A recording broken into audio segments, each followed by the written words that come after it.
clouds move closer, but with a deepest red. Beneath them we look on. When they part comes the hatred they bring. Lost in the dark, we've come so far. Another step to rid the pain. Go and be counted till your last day, 'cause only nightmares break their face. So stand upon these fallen lands and follow in our Father's plans. Yeah, until the end we will remain, and we'll hold on until our last breath.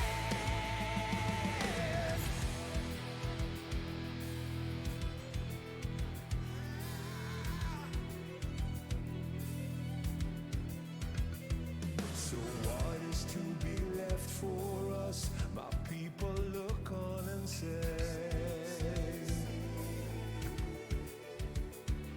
don't fear what you don't know, 'cause we're far from certain fate.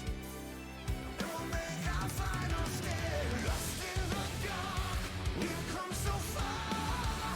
Another step to rid the pain. Go and be counted till your last day, 'cause only nightmares break their flames. So stand upon these fallen lands and follow in our Father's plans. Yeah, until the end we will remain, and we'll hold on until the last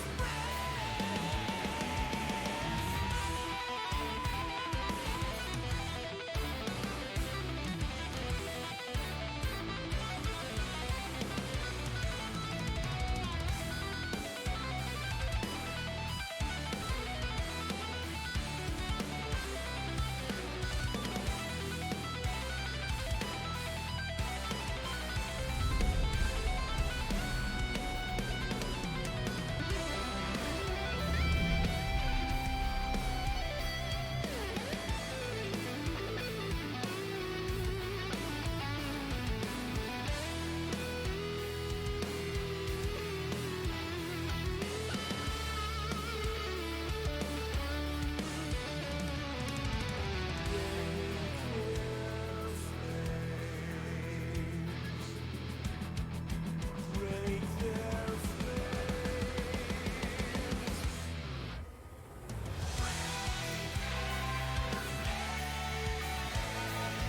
So stand upon these fallen lands and follow in our Father's plans. Yeah, until the end we will remain, and we'll hold on until our last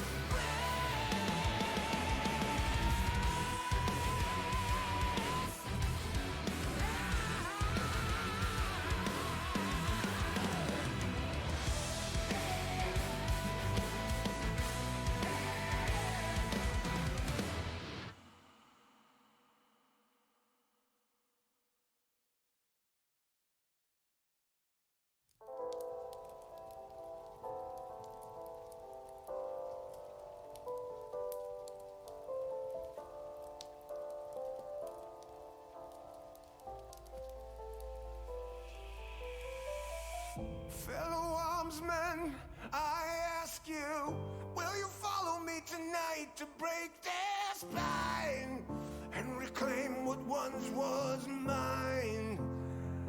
Those cravens backstabbed me, deceived me. Never shall I tolerate their crimes again. Now let the hunt begin. Oh, 7,000 souls scared and daunted, such a tale of woe. Not too long ago, this village was a golden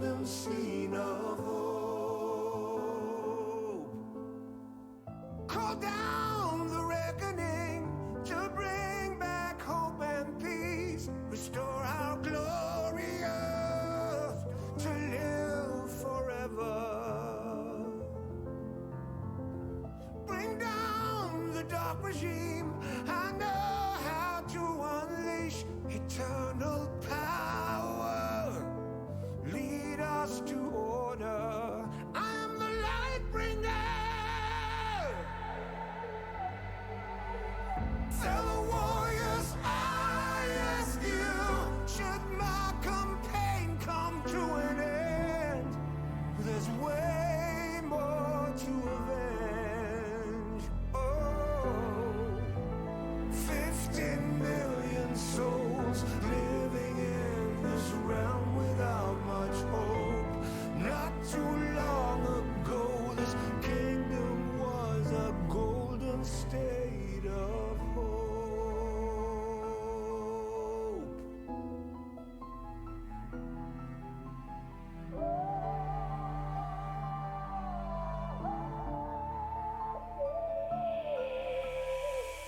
Call down the reckoning to bring back hope and peace. Restore our Gloria to live forever.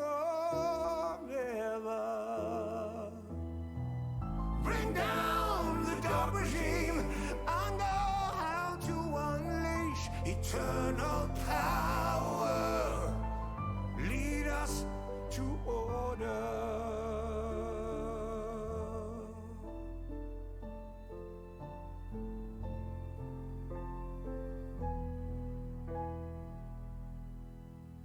I am the light bringer.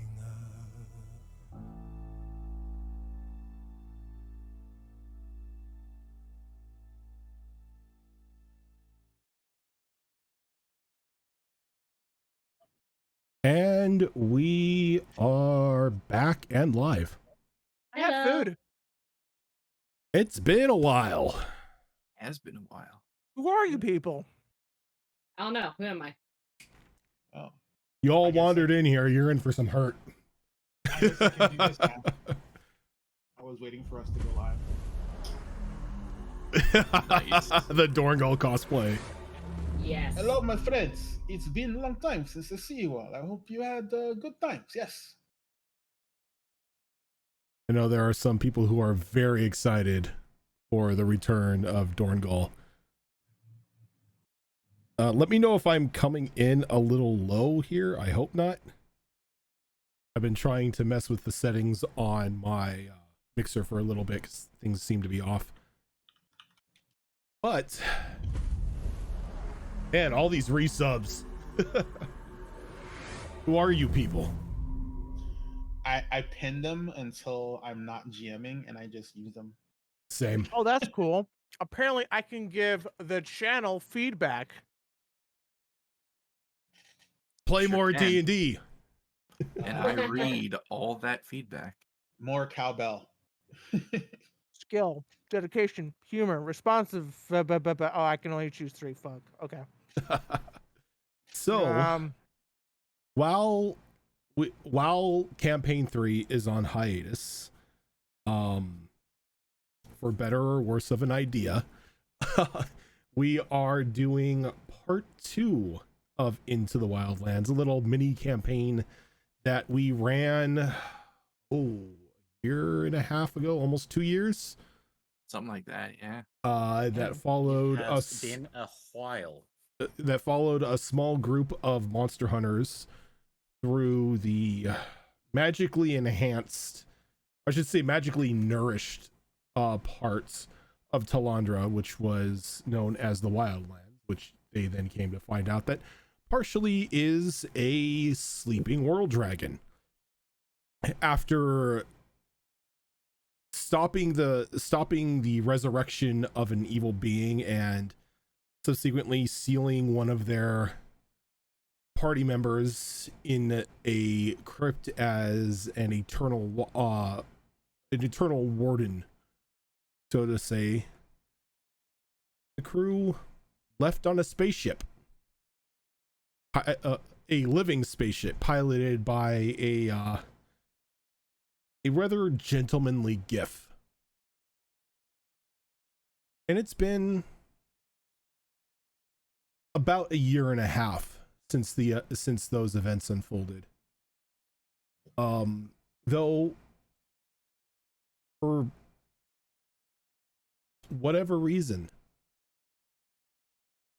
most of the group has remained. Originally, the idea was to travel with Therian and Reaver back to Therian's homeland. and to help in an effort to regain their mountain kingdom that was stolen from them. Christiana, your centaur friend, didn't think it was in her best interests to go, as her people are kind of wanderers and needed to see to other things other than adventure and glory. He made a stop, a very extended stay in Arcastus, a city very much different from what you were used to back in the Wildlands. Technologically and magically advanced in every inclination of thought. It was there that Therian began to feel what he called the effects of time, and was worried he was not going to be able to make the way home. Entrusting Reaver to fulfill his mission, Therian departed the group, making way to the Eternal Forge that he had inherited from a certain mantis folk, to craft glorious weapons, armor, armaments, and other trinkets for adventurers who'd earned them. While in Arcastus, the group happened on a strange Bellis, a cat-like creature, talented in the magical arts. While everyone was getting to know their new companion, Reaver ran into an old acquaintance from back home. A dwarf who was searching for aid. As he uttered a few words to Reaver that the dragons falter. A power vacuum seemingly happened overnight. Their leader taken down by a group of would-be heroes. With this power vacuum in place, the high families of the Dwarven Kingdom decided it was now time to act. Gathering your supplies and settling in for a long trip, you left Arcastus by sea to travel to the northeast. Spending a good couple months at sea, gathering as much information as you can about this new land that you were going to, the situation as it is, or as it was last known about the dwarves and their fight with the dragons for the homeland. You came to the continent of Acaris. Very old, snow-covered land. Very unforgiving, very harsh, but full of life and seemingly strange magical energies. Though not without its troubles, as Acaris is in the middle of a war. As you as you made landfall in the port town of Trendel, you learned that there seemed to be two factions at each other's throats. A faction who wanted the return of peace and prosperity to their land, and another faction dedicated to some strange entity only known as the Shadow. Setting out from Tendril, you begin to make your way across the land, a very arduous and tiring month-long trip from the port town to Theron's home of Mount Beryl. And as we pick up today, the start of this adventure, you find yourselves trudging along an open snowbank. Thankfully, the snow at this point in time isn't too harsh. It's more calm than it has been, though the cold is unforgiving, threatening to chill your, threatening to freeze the breath in your lungs if you were to, at any point, unbundle yourselves from the winter clothes on your back. Your two companions, the followers of Boworth, Dorngal and Amelia, had set out ahead of you to make forward contact with the dwarven encampment to announce your coming.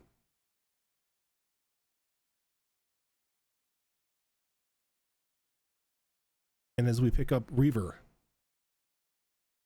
you are leading the group, being the most familiar with this region as it is the land of your birth. Though something has been bothering you this entire time, ever since you've made landfall. It doesn't smell right. You can smell the corruption in the air and all around you. Every now and then you hear distant whispers speaking madness. You've seen creatures every now and then which almost look to be comprised of corruption or shadow, though you've made the intelligent decision to stay away from such creatures, as you know not what they could do. And the threat of the dragons on the dwarven home were more important.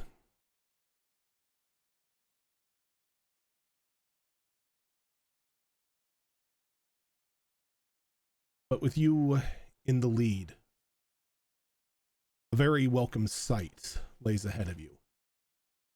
A very familiar tree line of a dense forest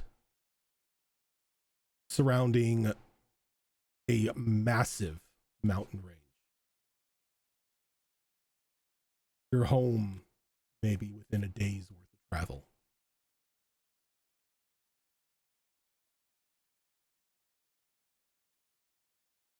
I suppose after seeing something that finally seems familiar after all this time, I would first let the rest of the group know that I believe we're fairly close to our next destination. And I would pick up the pace, hoping to get there just a little bit sooner. So for those who have not been here before, can you describe Reaver? I sure can. Reaver is a warg, which is a large canine-like creature. He's covered in thick, wiry black fur, except for on his face, which doesn't seem to have much fur at all on it. But even through the thick fur, you can see various scars all over his body. He carries himself like someone that is, or some warg that is much older than he actually is currently. He's fairly sarcastic, I guess, to certain people.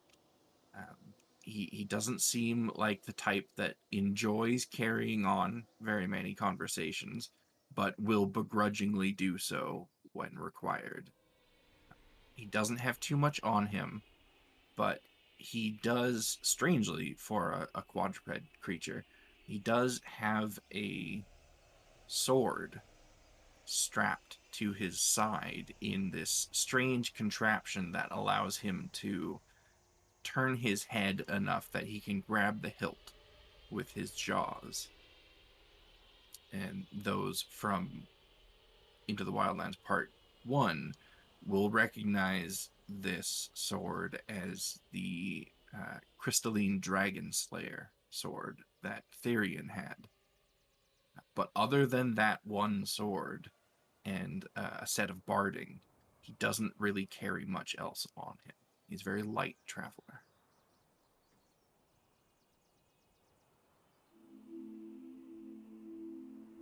There was one thing that I wanted to tell you was the item that Therian had in the bell, I believe it was, or the horn, I should say. Yes, the hunting horn. Yeah, the horn. He entrusted Reaver with it before he left, sort of a going away present. Okay, so that will be strapped on the opposite side of Reaver in the same fashion as the sword. So if he really needs to, he can turn his head enough to kind of grasp at it with his jaws.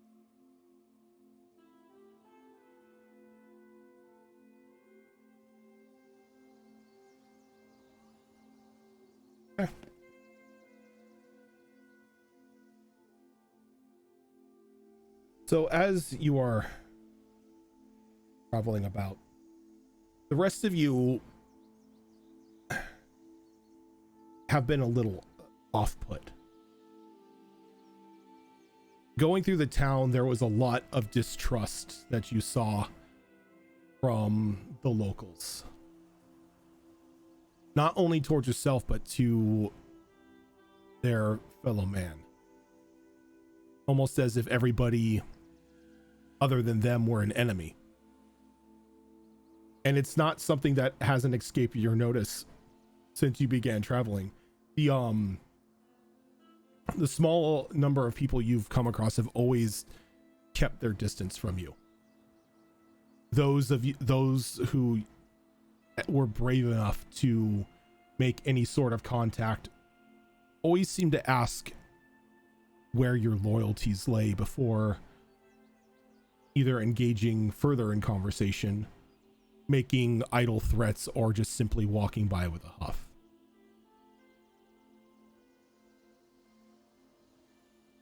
But as you see, I'm gonna do it again. I almost said Doringal.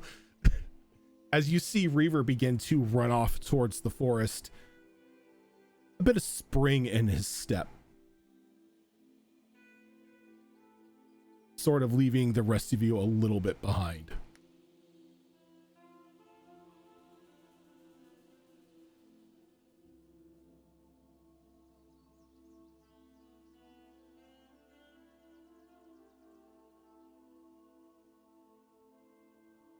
What's Reaver's movement speed?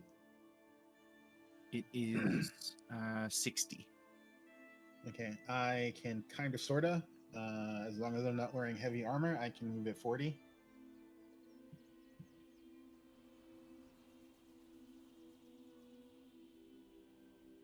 Okay. Oh, and I almost forgot. Before we go any further, we should probably go around and introduce the rest of the characters. So, Azarin, who are you playing? I am playing Dorngol. Family is Ironheight. We are not from these lands right now. We do favor for Flanterian to talk to Sun and help his peoples. It is a good thing to honor your family. And we had a lot of difficulty saving land from weird black goop. It had very nasty properties. We met some very nice peoples. I made friend with a big orc person, big head. Kind of weird. Had brain too big for skull. And I made some new friends. I have a baby bear that I keep with me, and a dragon who sits on my shoulders and reads books. She's very weird, but I like her. and I like to be in nature. I'm mostly druid, and I bear folk, we can be a bit feral. So sometimes when I get into combat, that comes out. But it's no problem. We sit down after we do our day of hunting. We drink. We make merry. We make friends. It's all good.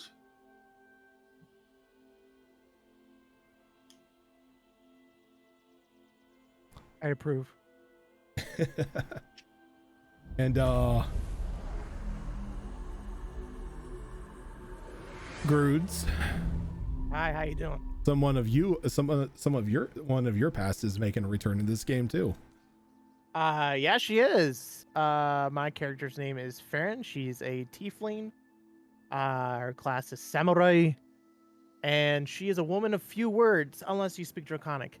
Uh, um, she's very mysterious, very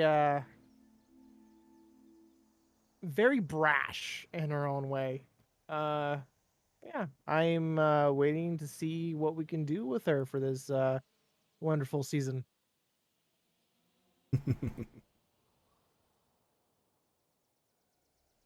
You say that now.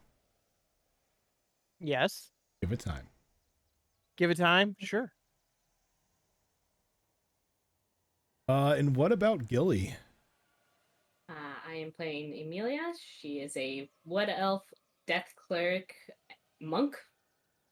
Uh, Mostly cleric.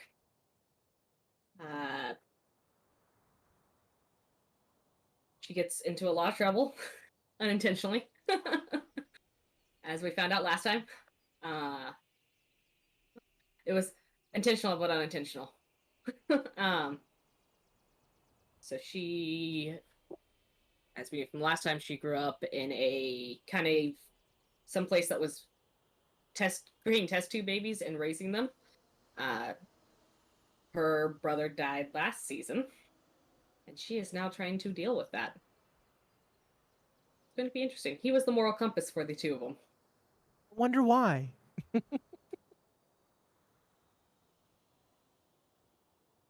And a new character joining us this time around, Raven. Mao. So this time around, I will be playing Marius, who is a return of a race I've used a few times now, which is a Fellis. You can't get away from those cats. Listen, it just works so well. Marius is a very small black cat raised basically exclusive in the Mage's College for the first part of his life. Appearance-wise, most of him is covered by a quite dark, almost black robe, and atop his head is a hat that everyone is pretty sure was not made for him and was made for someone quite large. Decorating the hat are many small trinkets of silver and bone that he has collected over the years.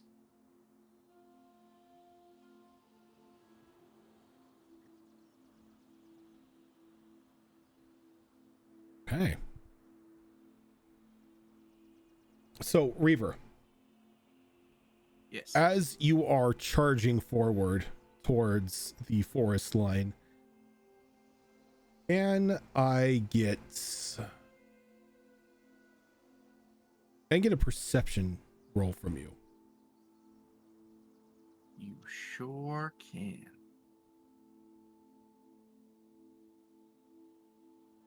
17.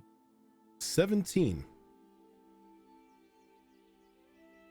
As you're rushing towards the forest line, you notice that the midday sun, maybe a little afternoon, begins to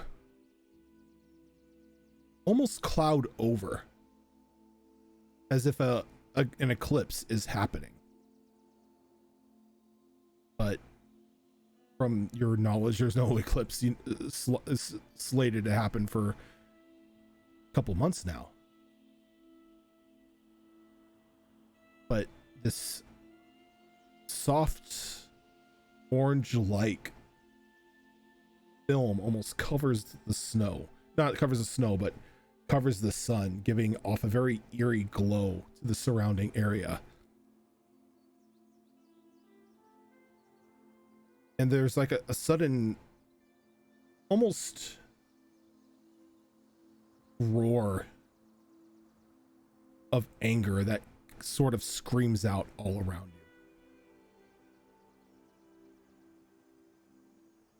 As you can see off probably a good 60 feet to your right, there's a hand, very large, black, inky tendril-like claw, sort of like pulling itself up out of the snowbank. I would come to a skidding halt in the snow and kind of point my nose in that direction so that as the party catches up to me, they can see very evidently that I'm looking and pointing at something that doesn't seem natural. And I Okay. will make a point not to speak out loud because I don't know if this thing has noticed us yet, and I don't want to say anything for it to notice. From the looks of it, it doesn't even look like the creature's head is up out of the bank as well. It's slowly like trying, like almost fervently trying to grasp on getting a hold onto the snow itself to pull itself out. The rest of you, anybody who's got at least a 10 passive perception is going to see Reaver come to a skidding halt and sort of look over to the east, pointing in the direction of this happening.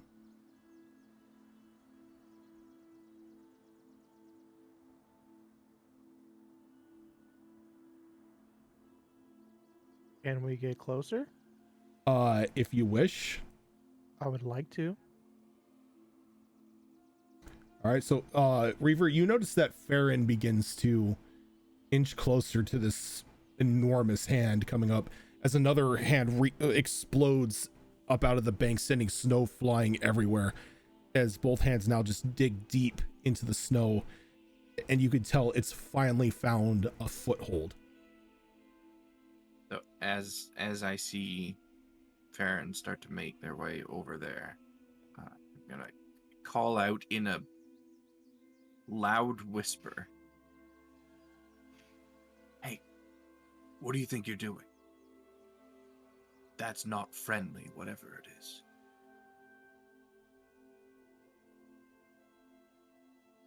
She slowly draws her weapon. We should go around while it's still clambering out. Agreed. There's no need to fight this if we don't have to. Can I make a nature check against whatever this thing is that's trying to pull itself out the ground? You most definitely can. Okie dokie. Orngle of Nanger. I mean, this land has smelled weird to Dongal. There's something wrong with it. Oh yeah, both you and Reaver can just smell the. I even what is your character's name? I'm sorry, Marius. Like the three of you can just tell that everything smells wrong. Especially a fresh snowbank such as this. There's no reason for it to smell like this. 23. 23. Out of all of your time in the wildlands and just through your previous exploits for the past year with this group, you've never come across anything like this. It is definitely not the goop stuff. This is something different. not good, not natural, whatever it is. And as you say that, you can see the top of its head, these long black ink tendrils pulsing like this bright purplish energy, slowly pulling itself up out of the snowbank. Its eyes finally breaking the plane and making direct contact with Farron. Farron, you see just this huge twisted creature that keeps growing to no extent, lifting up itself up out of the snowbank. You can just feel the anger and rage pulsing off of this thing. The corruption in the air just seems to get even more dense as this thing makes itself known. What is it holding on to? Or at least Pretty much sunk its claws into the snow itself and has like gotten grip of like the earth and is pulling itself up out. Okay.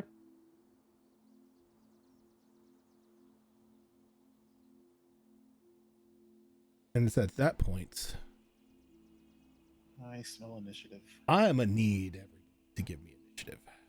No, why? We could avoid this.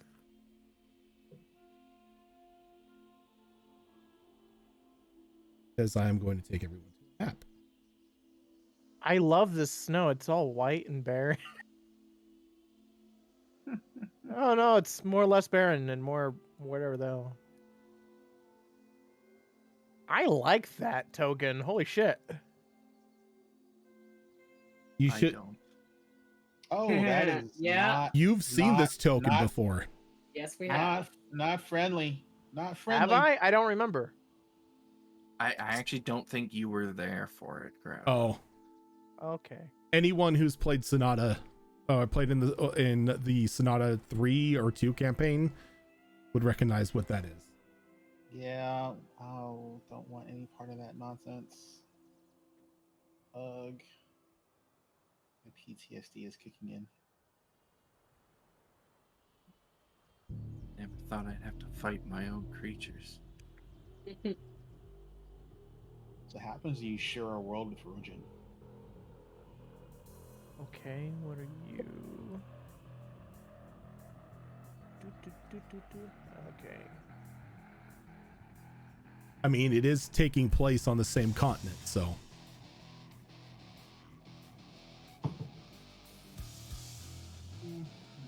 Ooh, I am sorry. Oh wait. Are you though? I forgot the one. No, he's there. not. There it is.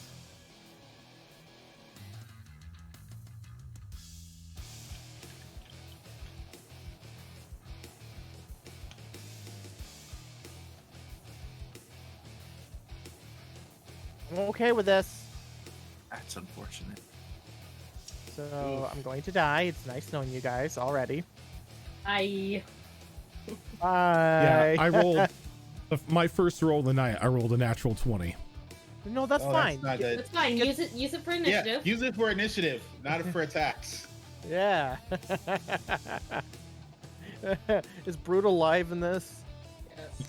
You Fuck. guys are level 12. Yes, brutal critical is a thing. Can we wait like a few more? I'm joking.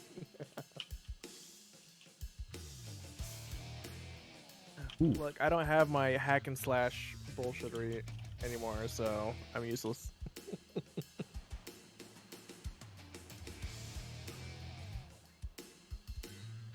Yeah, so as this thing pulls itself up out of the ground, it instinctively just charges at Baron. Why though? We're in front. Have you ever tried not charging at me?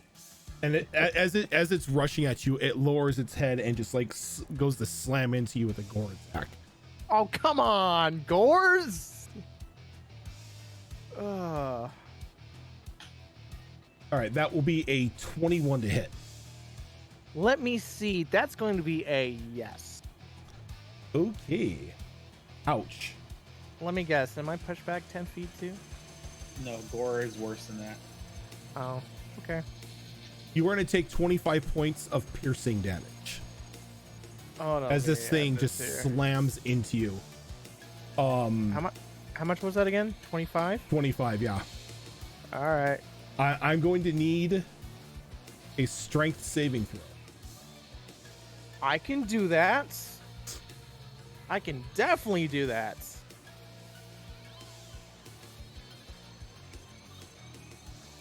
Uh, 22. A 22, okay. Even though it hits you hard, it's like center of mass with its head, you're able to maintain your footing. You Ooh. shall not pass.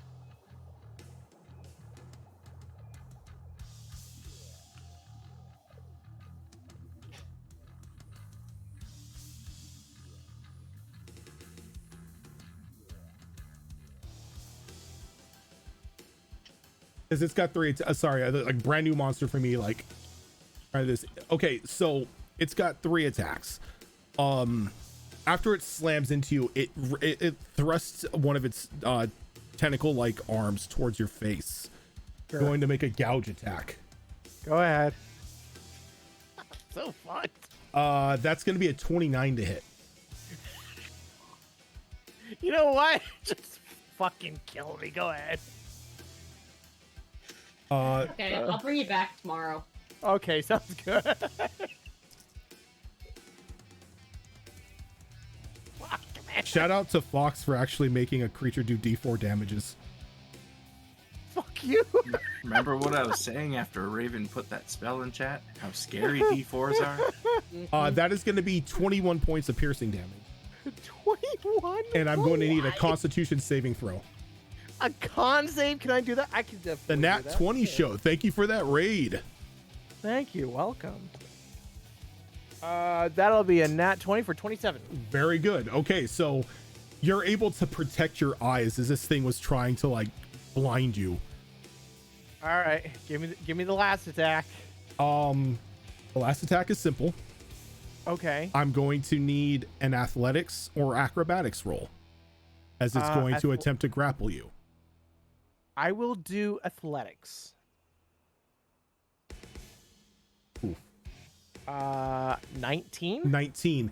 So its other hand reaches out and like it tries to get a hold of you, but you're able to push yourself away as it only rolled an 11. Okay. All right.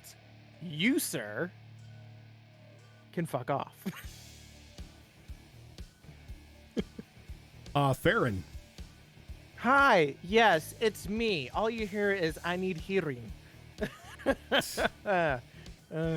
Anyway. Frickin' Genji mains.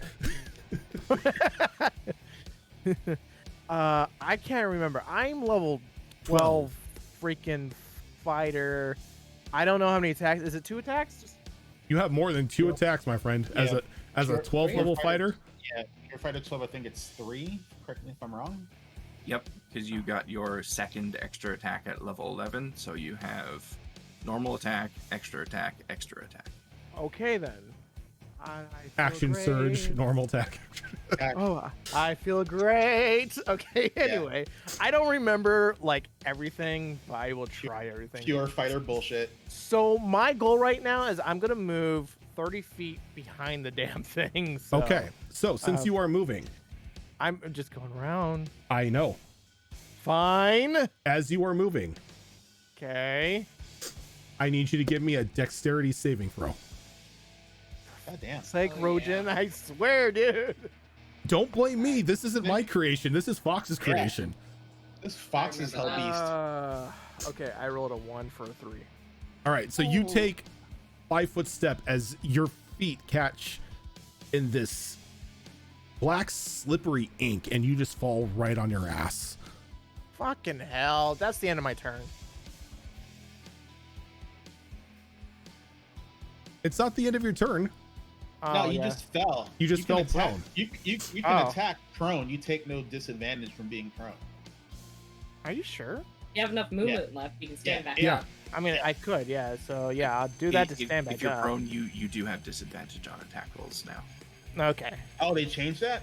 That makes Yeah, sense. you have disadvantage, and creatures have advantage on you within melee range. Yep. All right. Well, fine then. Freaking son. So you can use half movement to stand up. Yeah, I'll do that. Crap. Does that still give me 15? No. That makes no sense. So you've used. So how many feet can you move? I have 30. You have 30. Okay, you've technically spent 20 because it's 5-foot step and then 15 to stand up because it's half movement. All right. So in that case, I will move my last. You said 20, right? So I'll use my last 10 just All right. to go. So if north. you're going, if you are going to move, I'm going to need another dexterity save. Yeah, don't move anymore. 19. Okay, 19. You move perfectly fine. Is that for one square though? No, it's when we make at least 5 feet of movement. Okay, I was about to say, do I have to roll 20 times? Now, no, see that's Fox is being nice. I would have made you roll every 5 feet that you stepped. That's why I was asking. Fine, okay. Because I don't know if this thing has a breath weapon, and I know Fox so much. No, He no, has no. the most bullshit. I'm the breath weapon guy. Oh, okay. Anyway, I move all of my movements, and I'm gonna try to do something. I don't know what anymore. Oh God, hold on. I don't even remember what I have. New campaign. Who this? That badass axe. Oh wait, no, different character. No, I actually have that here. I Yeah, think. because this is still Farron. Oh, This is still his character from the first Wildlands. I believe it. I believe that weapon's in longsword form. I don't know what that is here. Longsword G8 combo. Yeah, because I technically gave you the switch axe from Monster Yeah. Hunter. Oh, that's right. You actually did. Where are my files? All right. It should be the same character sheet. Yeah, if it's in longsword, it's a +1 longsword and a shield. You know, I'm thankful to having you guys because I don't remember Jack. Anyway, I won't use that. I actually no, I think I have to because of my armor class, right? Unless that kind of fucks me a bit. What are you talking about? Like if it's a longsword and shield, right? Yeah, the shield If adds it's a long- the shield adds technically +3 to your armor because it's a 2, but it's a +1 shield, so you would get 3 to it. So, but if you But were if I to use change it- it, you would lose that 3. Yeah. Now I'm confused. Now I don't even know if I have 19 armor class or I had 22. I don't even know anymore. So I So was if confused. you are in sword and shield form, you have Okay. 22. If you're in Okay. the different form, you have 19. Because that Okay. shield gives you a +3 to your armor. All right, okay, I'm trying to remember here. Okay, so I thought I was in just 19 armor classes the whole time, but whatever. I'm just gonna go with that.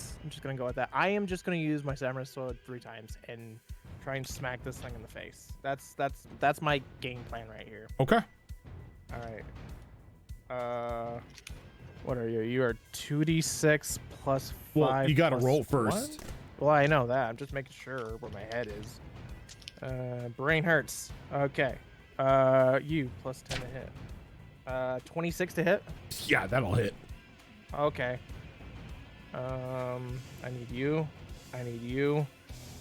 And what is that? Plus 2d6 plus 5 plus 1 magic. What? I guess. Okay. Yeah, you have your weapon is +1. Yes. Oh, come on. That's fucking horrible. Okay. That is 1 plus 5 plus 1. 8 damage slashing. That's the max low roll I can do. Those one, man. It hurt. I saw it. I was like, all right. All I right. will swing again. 17 to hit. 17 will not hit. Okay, and last hit. Yeah, is that? Yeah, that is not going to hit either. I get rolled a 16. That'll be end of my turn. You're not going to use action surge or anything? No, I'm holding off on it. Okay. Congratulations being the first fighter ever to not use action surge. You know, when he said not use action surge, I'm going to be like, you know, I totally forgot about that, but I'm going to go with this. I'm All gonna right. save it. I'll do a next turn just for you. Reaver. I am going to move. Let's see. We're gonna go. Where's my ruler?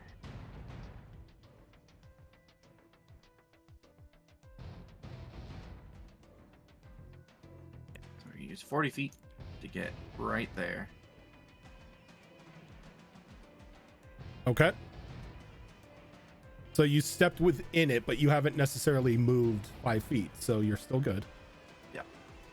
And I am going to whip my head around to the side, grab hold of that sword, and pull it out of its sheath. And just like that Dark Souls dog, Sif, is it? Yeah. What about Sif. the sword? Yeah. I love I'm gonna Sif. Swing away at this thing with that sword.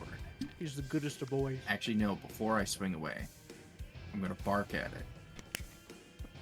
And when I bark at it, I use my bonus action to cast Zephyr Strike. I approve of this. So there's that. I like how your command word for Zephyr Strike is a bark.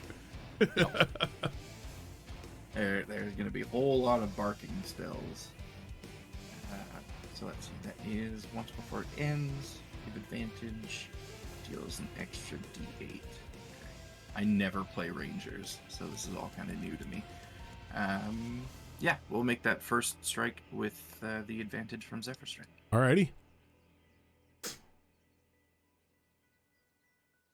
That is still mildly disappointing, but that will be a 21. 21 will hit. Do you have any of the other stuff like Colossus Slayer or all that? Any of that? That's a fair point. Because I all do. that crap adds damage. Yes, it does. Farron did strike this thing at least once, right? Correct. Oh, Yeah, so that will trigger my Colossus Slayer. You're welcome. Thank you, Raven, for being the master of this class. Ranger is such an underappreciated class. Really is.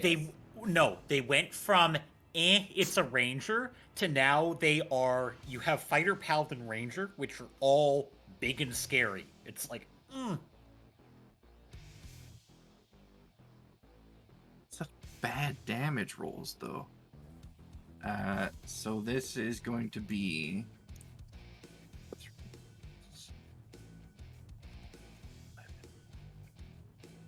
Oof. That's going to be 17 slashing damage. Which sounds like a lot, but that was 2d6 plus 2d8 plus 6. Congratulations. You rolled twice more than me. Yeah, disappointing. But I do have one more swing. Do it. And that is going to be a 27 to hit. That will most definitely hit.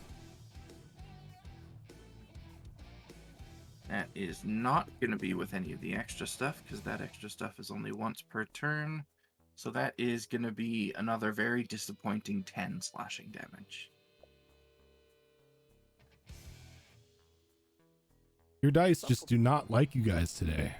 I know. And that is I'm the very end of my turn. disappointed. And that's very rare coming from me, too. All right, Dorngal.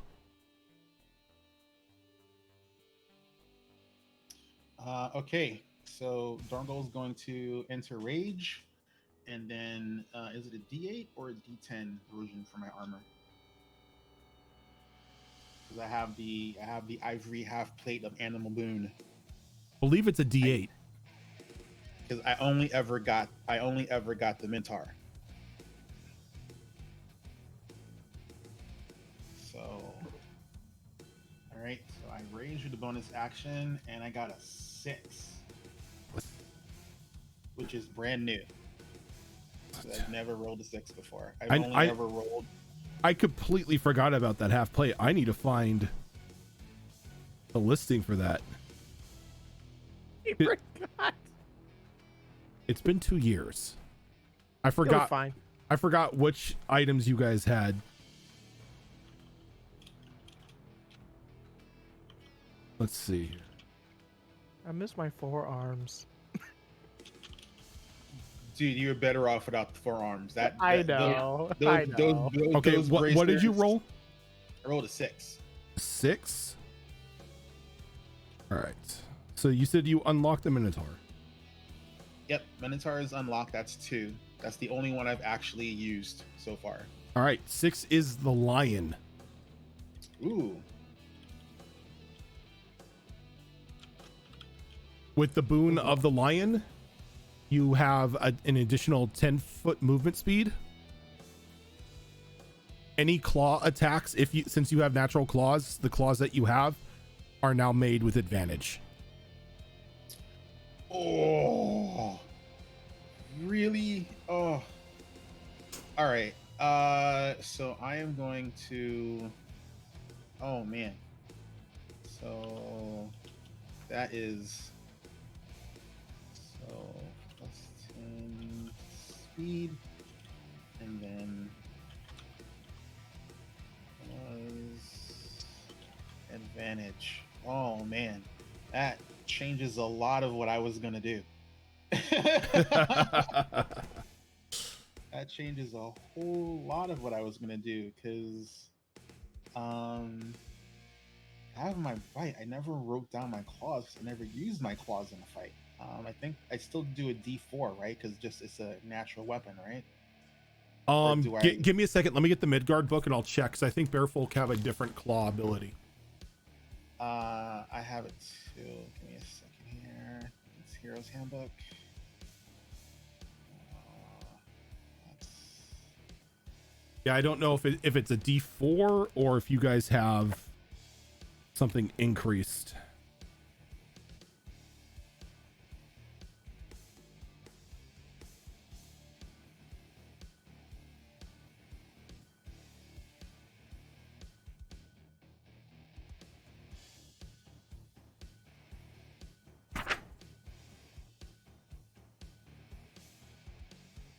Merfolk.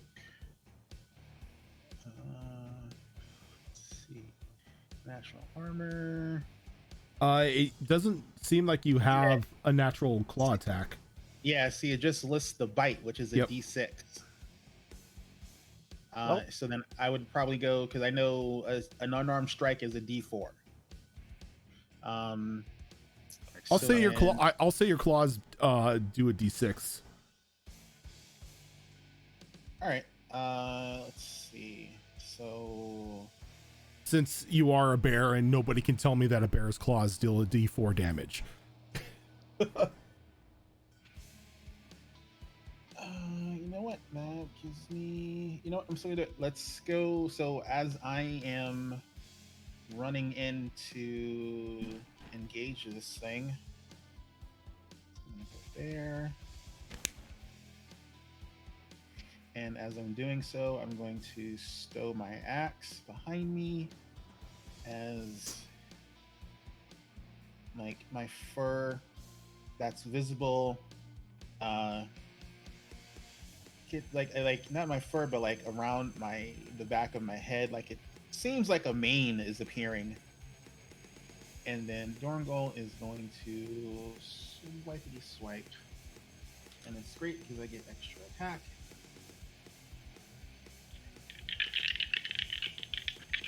So I'm going to. Alright. That's plus 9. So that is. So that's 22. 22 will most definitely hit.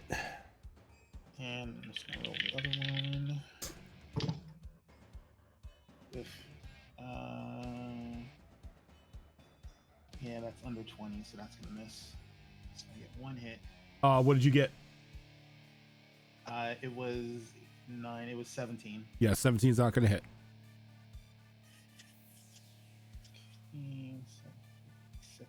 6.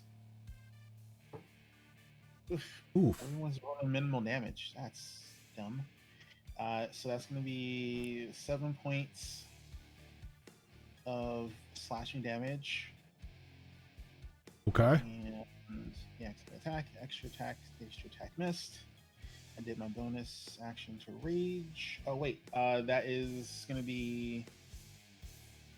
It's going to be +2 because I'm raging. So Okay. that's actually 8 points, and that is all I can do right now. So, since your claws hit, I will tell you now that the claws, when you have the Boon of the Lion, are treated as magical weapons, and any successful strike, they must make a Constitution saving throw or suffer bleed damage. So, at the start of every one of its turns, it now has to make a Constitution saving throw. If it fails, it takes 1d6 bleed damage. Oh man, digging these claws. Hell yeah.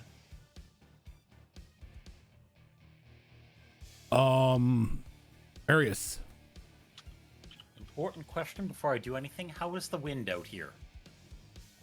The wind isn't overpowering at the moment. There's a slight breeze, but not anything too rough. Beautiful. Beautiful. It's always scary when the mage asks, "How's the wind?" Do you have a 20-foot radius token you want to use? Preferably in the necrotic variety? You know what? Let me check. Do I Instead of me just have drawing boxes. Do I have a 20-foot necrotic aura? AoE elements. Or cold.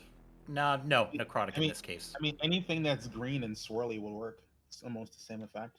You said 20. 20. I have this.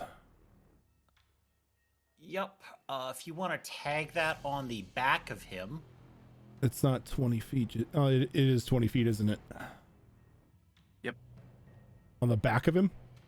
20-foot radius, yes, so none of our people are in it. And down 1 square? Down 1, right 1 there. Perfect, that'll do. I'm basically planning to cut him off from retreating.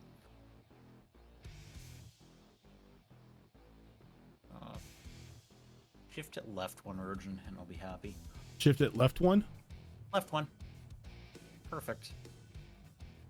Don't move. Alright, so we're going to be casting that. Insanguinating Cloud. I love the name of it. Mm-hmm. This cloud leeches the blood or similar fluid from the creature in the area. Does not affect undead or constructs. Any creature in the cloud, when it's created or at the start of your turn, takes 66 necrotic damage and gains 1 level of exhaustion. All right, so it's got to make a con saving throw. Mm-hmm. Constitution saving throw of 17. I've got bad news for you. Oh, that does make it. So he's gonna takes half damage. Okay. And doesn't take a level of exhaustion today. Am I in that? No, you're not. No, you're not. Okay. That's exactly why it's there. I'm just scared because of the edge of that cloud. But you see that white line that's in front of you? Yeah, I see. If you the white cross line that now. white line, then you're in it. Okay, cool. That's 10. All of a sudden, a gust of wind heads west.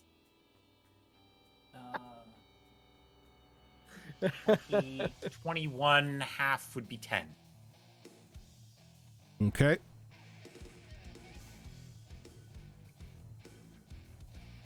So you notice that that it's taken even less necrotic damage as your spell goes off.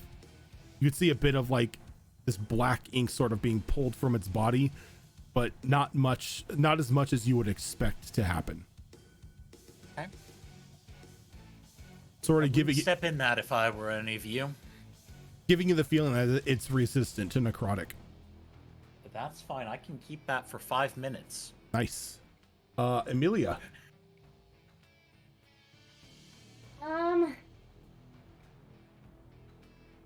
Still having debates. Screw it, we'll do this. We're within 30 feet, so I don't like how much damage it dealt out all at one time. And I need Reaver to get to where we're going, so I can't have him go down on me. So we're gonna cast second level blindness deafness, so I'm gonna need a con save, or it's going to be blinded.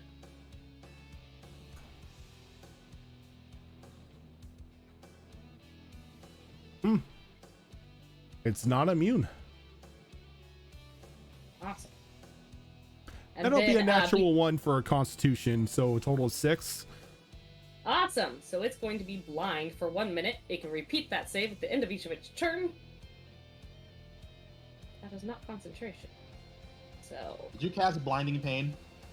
No, just blindness deafness. Oh. So he is blinded. Trying to lessen the attack ability of this thing. And then for a... I don't think I have a bonus action cantrip. I don't think I have bonus actions I can do. I don't really want to be within attack range of this thing just yet, so I'm going to say where I'm at. Okay. We need more auras.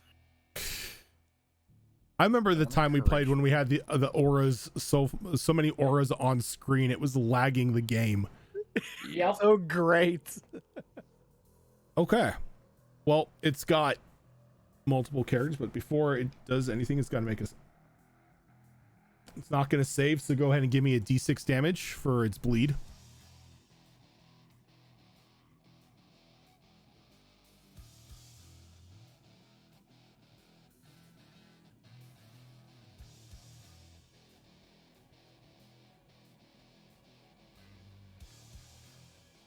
You're muted, by the way.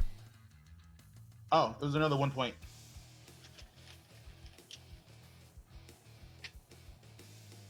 All right. So it's got some attacks here. So it's kind of angry here at a certain bear for making it bleed.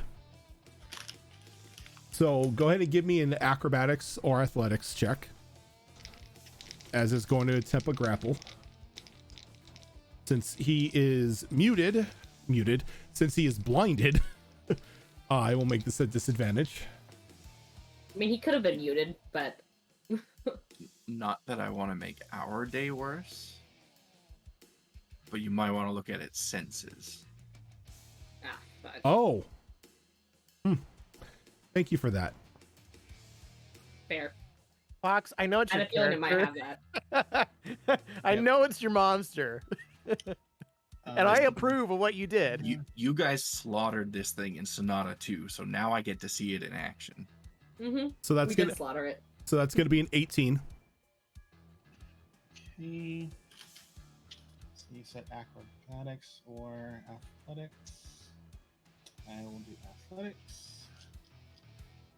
I'm sure it's a strength check because I would have advantage, but I'll take athletics. Ooh, yes. Plus 9. That's a 22. Okay. So you're gonna slip out of its grasp. I'm upset 'cause I want this to happen, but I need other people to feel what Forge felt, Right? or what Forge felt. I can speak. All right. So with the miss on that, it's gonna make an attack on Reaver for a gouge. Oh, please, just That's gonna take the be damage. that's gonna be 23. That'll hit. All right. Get all these D4s.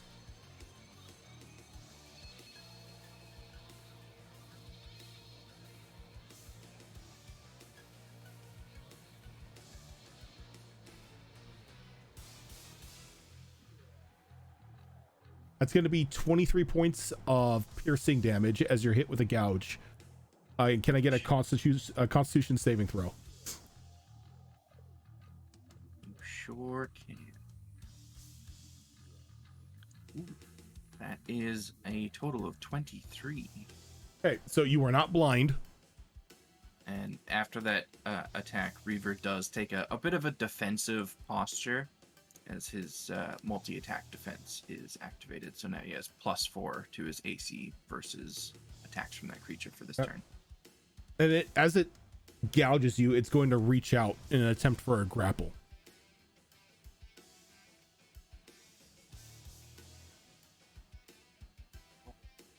That 14. is, 25. Okay. All of you are so lucky that he isn't getting his mitts on you. Farron. Hi. So, yeah, this is nice. Okay. Same plan.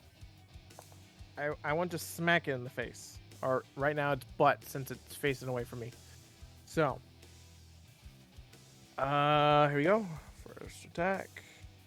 That is not gonna hit. What'd you get? 17. 17 will not hit. Second. Not gonna hit. Just let me know what you roll. 12. Yep, 12 won't hit. And natural 1 for 11. Natural 1. Yeah.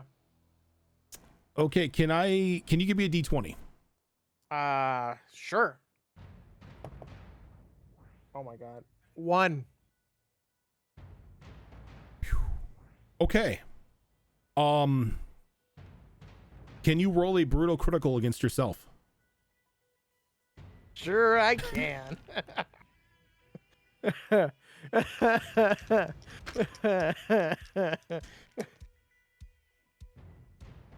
Why? Max damage. That's nice. Okay. How much you take? 2d6 plus 5 plus 1. And just another. What? So 2d6 plus 5. What's your So that's 17 strength plus score? 1 is... I don't know what the max damage is. What's your strength score? The strength score is 20. So That's a +5. 10. So what'd you roll in 2d6? 12? Yes. Okay. So 17 out of that. Plus 1. So 18 damage. times 2d6. 2. Yeah. Oh, you roll again. That's right. So it's 18. And then he rolls that 18. So that's 36 damage. Yeah. All right. You're going to take 36 slashing damage against yourself. Cool. That's awesome. Can't believe not being nice to us already. No, it's not. And I promised last time, can I action surge? You can if you wish. I would love to, because I'm really getting tired of using a wiffle ball at this thing. I mean, you're using the samurai sword when you've got a perfectly good magical weapon. You want me to use it? I will use it. I mean, I think you should be using it because it's a hell of a lot better than that sword. That sword's got a max damage of 18. No, it's not. Your samurai sword has a max damage of 18. Mm-hmm. Oh, Yeah. yeah. But I don't fucking know. Anyway. Press the DM. Right. Brain Not hurts. words I normally ever say, but I'm swinging again. 24. 24 will hit. Holy shit. Using different dice this time. Go fuck yourself. Okay, a 6 and a 5. So It's 11. 11 plus 6. 17. And you're using it in the sword form? Oh. I was You- still using Samurai Sword. Never mind. I will just rechange that into a 1d8.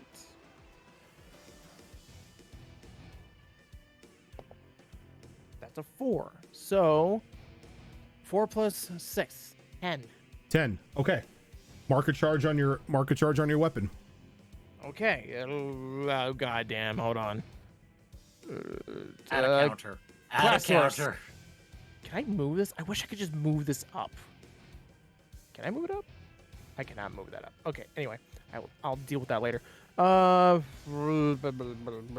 Again. Not gonna swing. 16. Nope. Again. 25. That hits. Hooray.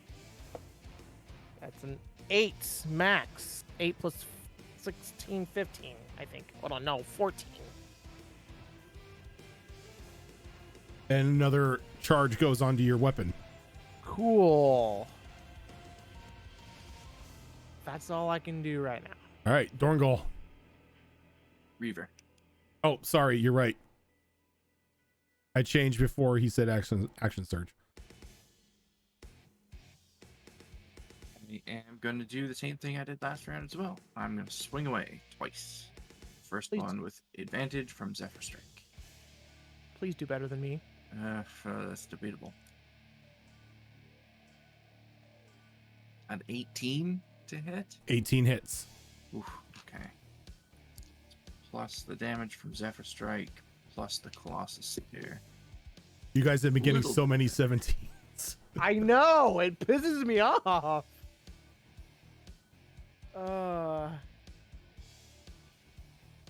It didn't help. 21 slashing damage. Nice. Swing again. Oh, that was so close to the crit. I don't have crits on 19, do I? No, I don't. Nope. Damn. But it's a 29 to hit, That'll hit. and that will be 12 slashing damage. I approve. And I'll stay put. Okay. Now Dorngol.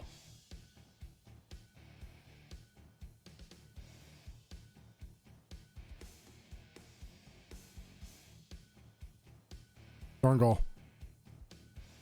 You want to know something? Muted. You're muted. I'm muted. You know you want to know something cool? Yeah. He's bleeding. Meaning you now have an effect of a blood frenzy. This is still from the lion? Your claws crit on 18. What?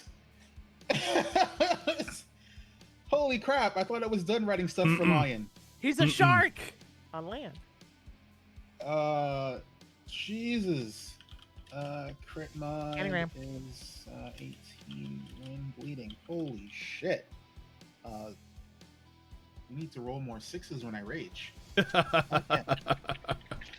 Holy hell. Alrighty. So yeah, more claw attacks.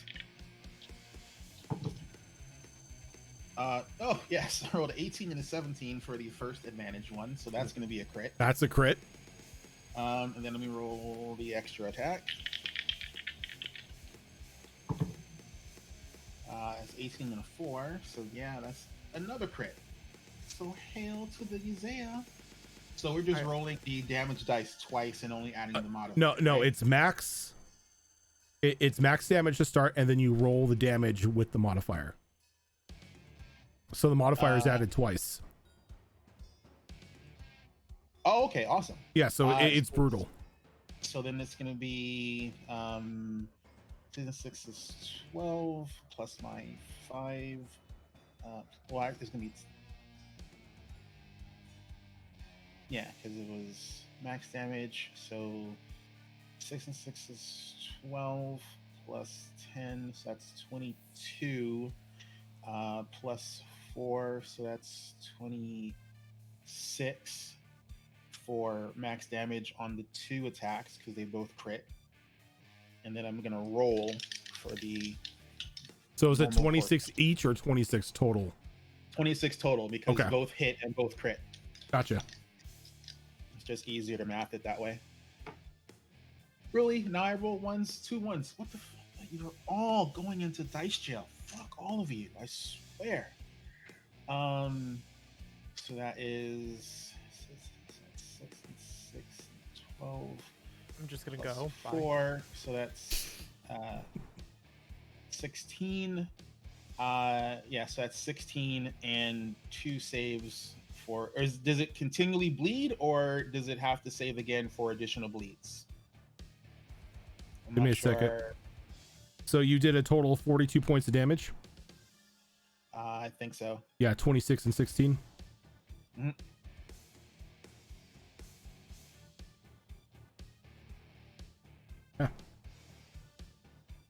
Yeah. Yes, it needs to make 2 con saves here. Both are gonna fail. So as it's bleeding, it's going to stack up to where now it's going to take 3d6 bleed damage as the wound is just ripped more and more into this thing. I love it.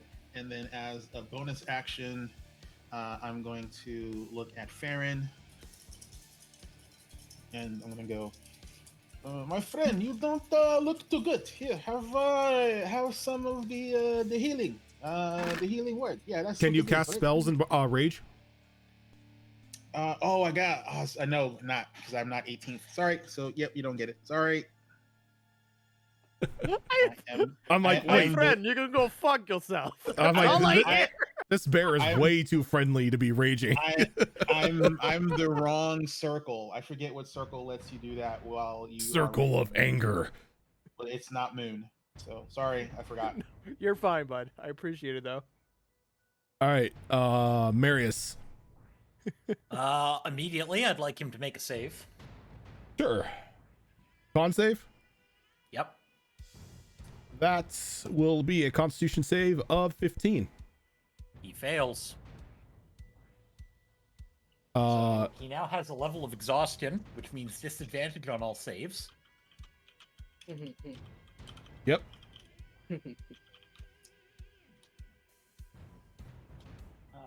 12. It's like I looked at the sheets like, are they immune to exhaustion? No, they're not. And he's going to take 20 damage from that. Is there anything that's immune to exhaustion? Oh yeah. Constructs. Oh, okay. The big concern there, Groudon, is when you reach 7 stacks of exhaustion, you die. Yeah. 6. I believe it's 6. It's Six? 6. Is it 6? Okay. It's 6. And then Marius is going to pull out his spell book and channel. book. What am I gonna channel through my spell book today?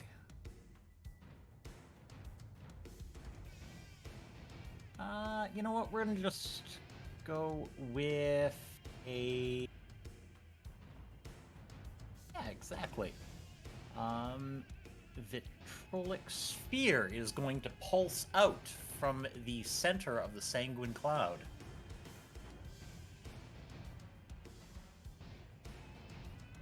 Wait, what pulses out? Vitrolic sphere. I'm casting it basically off the center of where that is.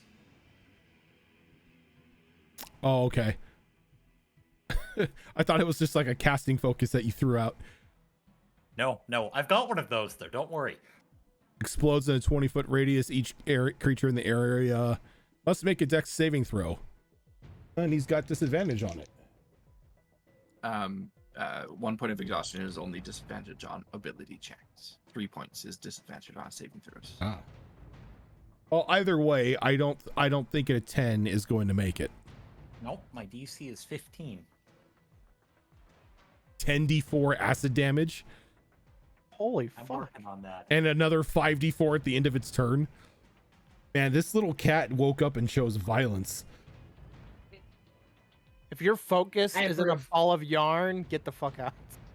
No, my casting focus is my spell book, which is sentient. Yes. I approve of this. Sentient spellbook. Does it have a name? Don't You're gonna ask the have to ask sentient it. spell book its name. 10.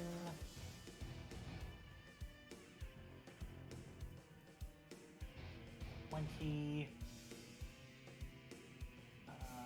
24 acid damage. How do you want to do this? I'm Oh, alive.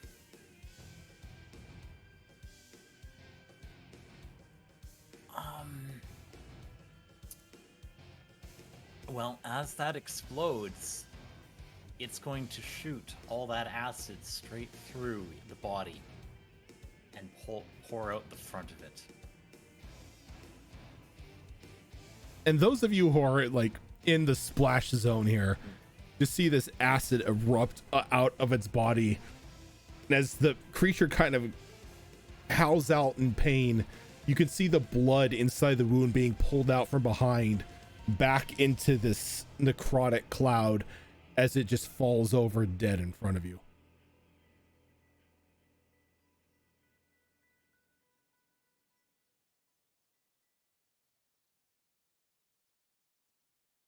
All right.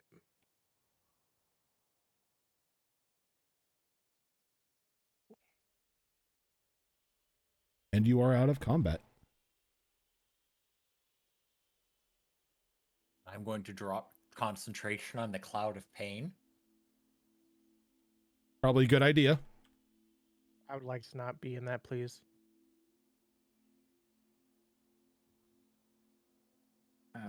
I would like to kind of sniff around and investigate the corpse of this creature.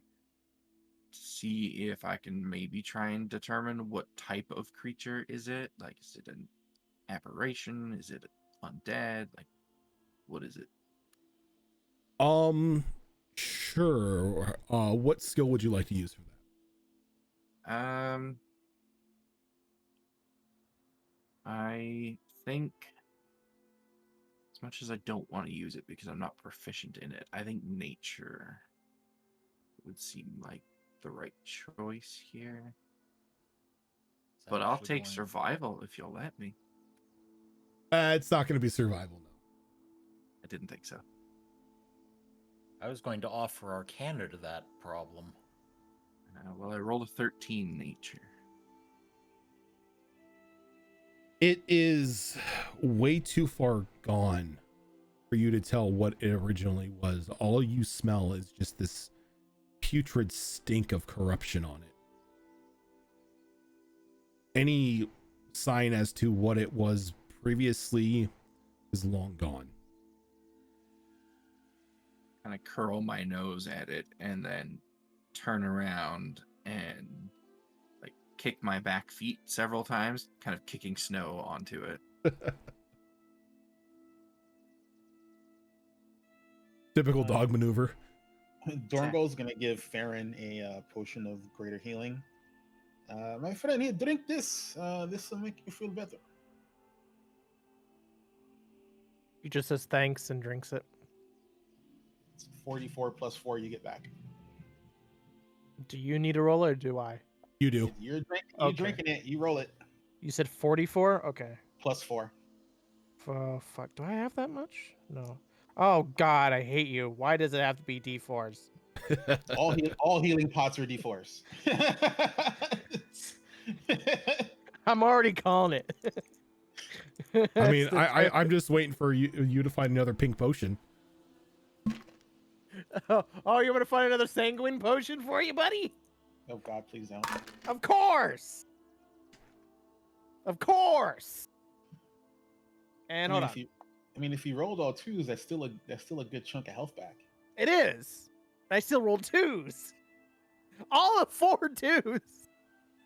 I hate my life. I am cursed of the terrible twos. You're rolling a D4. I mean, Well, that's 12 hit points you got back. I so, get a 25% chance of rolling a fucking 2, okay? Lay off me. It's worse when it's a D100. Anyway, what was it? 12. Thank you. I appreciate that. As I get my crap kicked in. Hey, look on the bright side. Nobody lost limbs. Always appreciate not losing a limb. That's what could have happened if it would have got you in a grapple. As it could have torn limbs off. Yep. Well, you know what they say. You can always go on a limb. All right. Okay, so we're sacrificing you to the next one. Yes. Yes. After kicking snow on the body of this thing, Reaver is gonna just kind of pace around the area a couple times, looking to make sure nothing else is like sneaking up on us. And then he'll return to the group, assuming nothing all right. is. Go ahead and give me an investigation roll.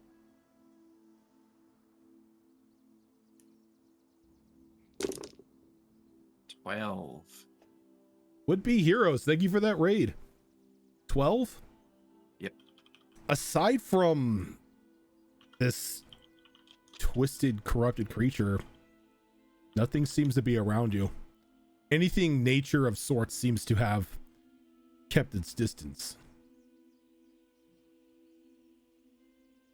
Upon rejoining the group, I'll just kind of speak out to whoever's there, whoever's caring enough to listen. I don't know what this is, but it wasn't here last time I was home.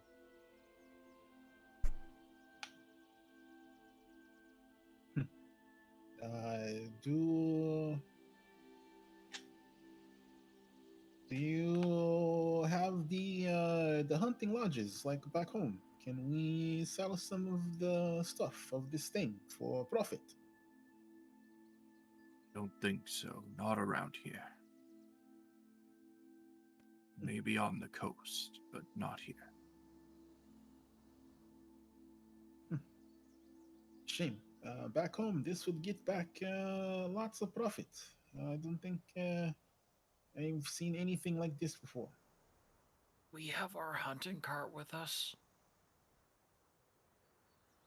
Do we have the hunting cart with us? Did you bring the hunting cart? I'm going to say yes. I mean, you're totally fine to bring the hunting cart, but what's pulling it? Yeah, that's the thing. Reaver. I don't think that's going to be a thing. He barely tolerated Therian riding him. I don't think he'd pull a cart. We're going to need a set of large rams to pull a cart in this weather. I only say that because dog. That's all I can think of. I would think you probably left the hunting cart back in Arcastus. That's fine. Yeah. Oh man, that's too funny. I don't think I'd be comfortable carving this thing up anyway. It seems unnatural. Oh, it is very much unnatural. There's can you not smell it? It's I can smell it. it's So many not, games. Thank you for that raid. Getting all the raiders in here tonight. We it's love not, you. Not rancid. There's just something off. It does not smell right. Wait, hold on. We finally have a character that Fox doesn't eat everything. That's because I mean, wargs are it's intelligent. also- Yeah. It's also melting at the moment, and I wouldn't strongly recommend eating that or carrying it anywhere.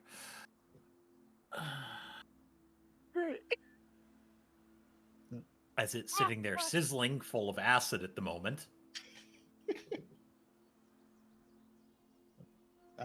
Lead the way, Riva. We still have more to go. Yes. Yeah, I'm gonna move a little more careful.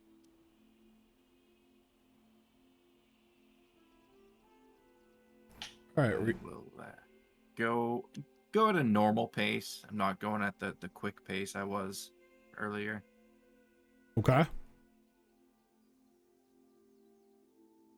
Keep a keen eye out for anything else crawling its way out of the ground. Okay. So, as you begin to enter into the tree line here of the forest, go ahead and give me a skill check as you are leading the group. Yeah, I think I'm going to rely on my stealth for this. Watch my footing, try not to do the classic hiding person in a horror movie thing where you step on a twig and it snaps and tells everyone where you are. It's a nat 20 for 26. Nice. Okay. So go ahead and roll me percentiles, and since you did roll with a nat 20, you can roll them twice and choose the number you want. That look. I'm glad I got to roll it twice. That's going to be a 47 instead of the 2 it would have otherwise been. Okay. So you and your group make it probably a good 150 feet into the tree line when a heavy snowstorm just barrels into the forest to where it's blinding you within like 5 feet of vision. You can't really make out anything farther out than that at the moment. The cold is getting to the point to where it's even being dangerous to be outside. Though, almost as if fate itself is intervening, you stumble across what looks to be abandoned home. Fairly decent sized one as well. You would assume maybe a mansion, though it's only got one. Though no lights inside, no candlelight, no noise, giving you the feeling that it's abandoned.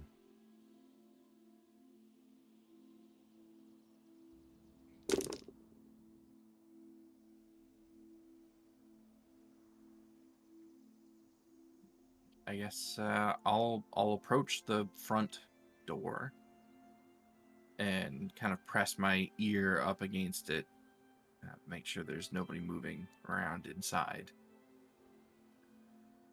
If I don't hear anything inside, I'll just kind of press my paw against the door and put a lot of weight behind it, see if it either swings open or breaks open. With just even with a passive perception, you don't necessarily hear anything inside. It seems very, very quiet, and you put a lot of pressure on the door and it just swings open with a very loud creak of rusted hinges. Just kind of look over my shoulder at everyone. Shelter, come on. And walk in like I own the place.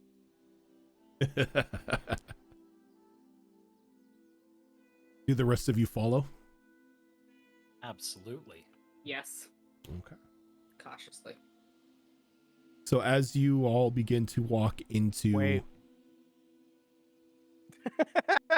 Wait, hold on. First off, is this just a building? It looks like a home. A very large home. I stab it with my sword. Okay. That's not as insane as it sounds, given your guys' experience with mimics. You thrust your sword towards the just like one of the wood sidings of the house, and it gives an audible thunk. Okay. I don't know if mimics bleed, but Mimics do bleed. is there bleeding? No. Do I notice any bleeding? No. Okay. It, like that thunk and like the resistance that you feel, you stabbed in the wood. Okay. All right. I just wanted to just make sure. Place in the middle of nowhere. It's snowing. I don't trust it. I mean, It's fair. it's a smart move. So. Plus, I know you. I can't. I have PTSD from season 1. Still. Would I throw another mimic house at you? Yes, I would. We never had a mimic house. You just killed my character off with a mimic. There was a we mimic had house. mimic house. There was a mimic house. Yeah. Was there? Yeah. Yeah. Remember, Cassius killed it because he was inside of it and he cast Firestorm. Oh, that's right. Mhm. I got booted out. Okay. But as Actually, no. I was with you because I had. as everyone enters into the home, this is where we are going to take our first break of the night, so we can get up, stretch our legs, get some of the drink, and all that fun stuff. And we will be back in about 5 minutes or so.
All right, we Should it are work? back.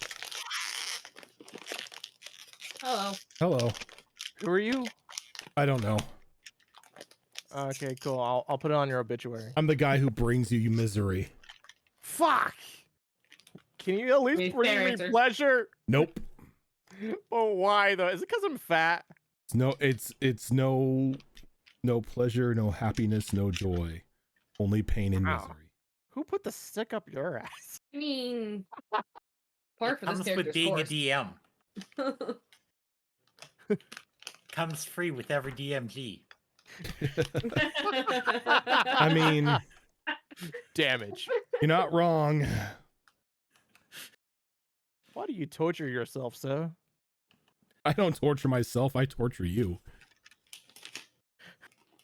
we torture ourselves by showing up. Yeah, that's what we do. But as What's you hunker into this house,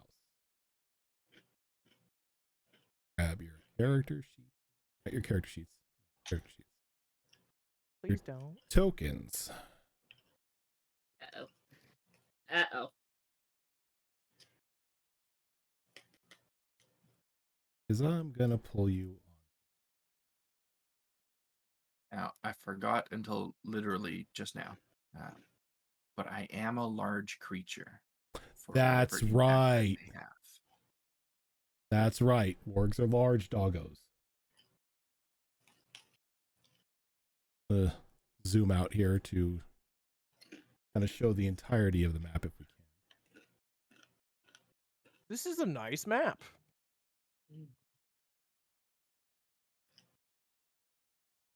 It's like 5 minutes worth of work in Dungeon Alchemist. I was about to say, like, this is your most unique yet. Such a good program. Yes, it is. They added spider tomes or spider Yeah, they tombs to the generator. Just stop with the spiders, please. All the spiders. Fuck. I finally got over a little bit of that fear of mine with Monster Hunter. I'm waiting for caves. Yeah. Oh, they have cavern tiles now. They just don't have generation for caves yet. But as you walk into this seemingly large house, you notice that the main room itself isn't, well, in the best shape. The entirety of the home itself isn't in the best shape. It looks like it's been ransacked a couple times. There's broken furniture, chairs all over the place. There are random holes in the floorboards. And though while it is a little drafty, it's warmer than the outside. It still is providing shelter from the elements. What's the lighting situation like in here? Non-existent. Perfect. I say sarcastically because I don't have dark vision. I can absolutely solve that. I pull one of the small silver trinkets off of my hat.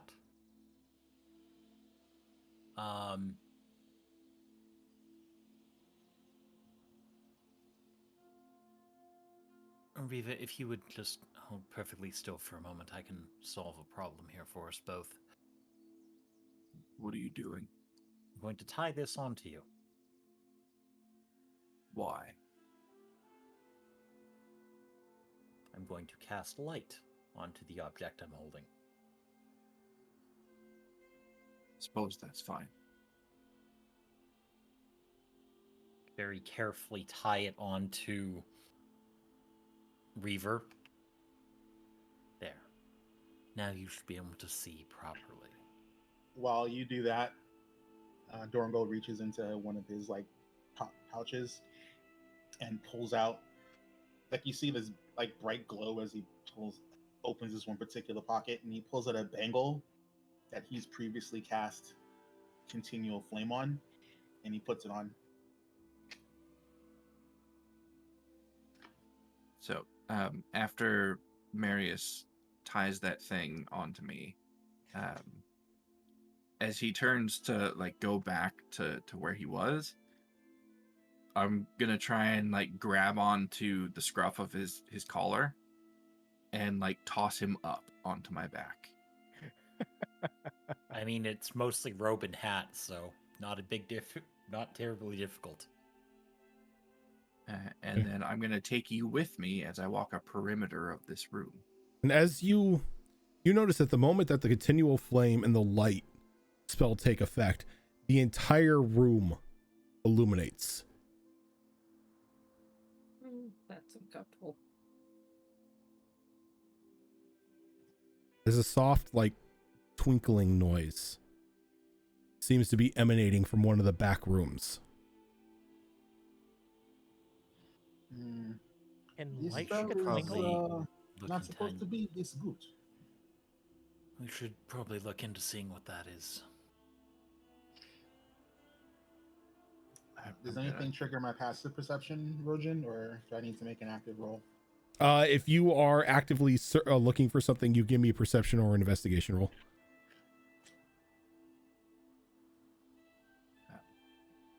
I will do that as well, but I'm gonna approach the back rooms first and kind of sniff along the entryways to each of them, see if I can smell anything on the other side. That's really good. +8. And I would also like to use my perception to try and identify with anything I can see regarding this noise and everything that's All going around. 26 perception. Also 26 perception. I only got a 24 perception. Oh. Wow. Imagine. So there's nothing in this room that seems to catch your eye aside from the entire room lighting up. Everything in here looks mundane and in various forms of disrepair. Though the twinkling noise seems to be coming from the rightmost room. I guess Over that's here. probably where I'd stop approximately in Right here. investigation. I wouldn't have let Reaver go forward on his own, so would be too close, but not too far away. Katie doesn't get a choice, so. Nope. He doesn't get a choice.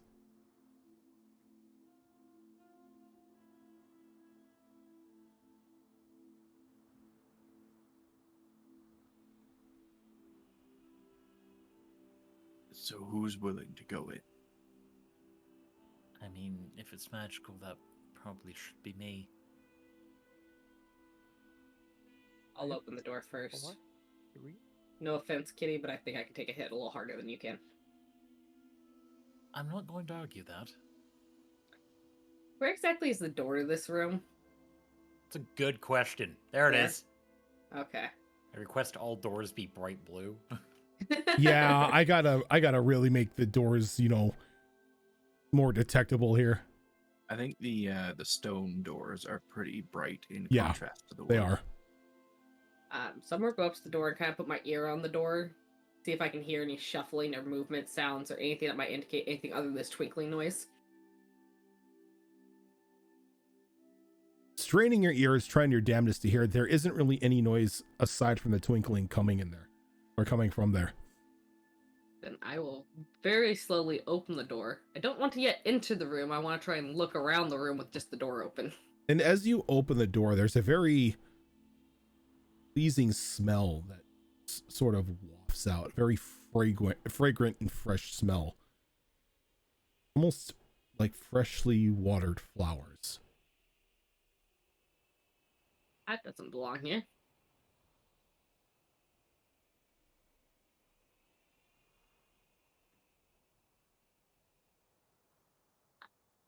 Do I see anything from the doorway? When you look in, you can see again this room is completely destroyed. It looks like at one point in time this may have been a bedroom. To your best guess. But off in the lower corner of the room, you just see this small collection of very beautiful flowers sort of sprouting up from a bit of earth inside the house. They seem to like run along the wall, along the floors and up the walls and up to a portion of the ceiling in that corner. Does Okay. only Amelia smell it? What's that? Does only Amelia smell the flowers? No, this is a very fragrant smell. Can I try and do a nature check to determine what I'm smelling? You don't even need to do a nature check. You know you're smelling like fresh flowers.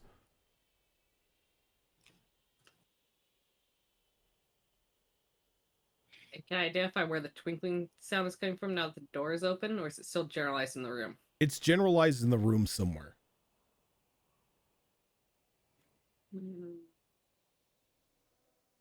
Okay.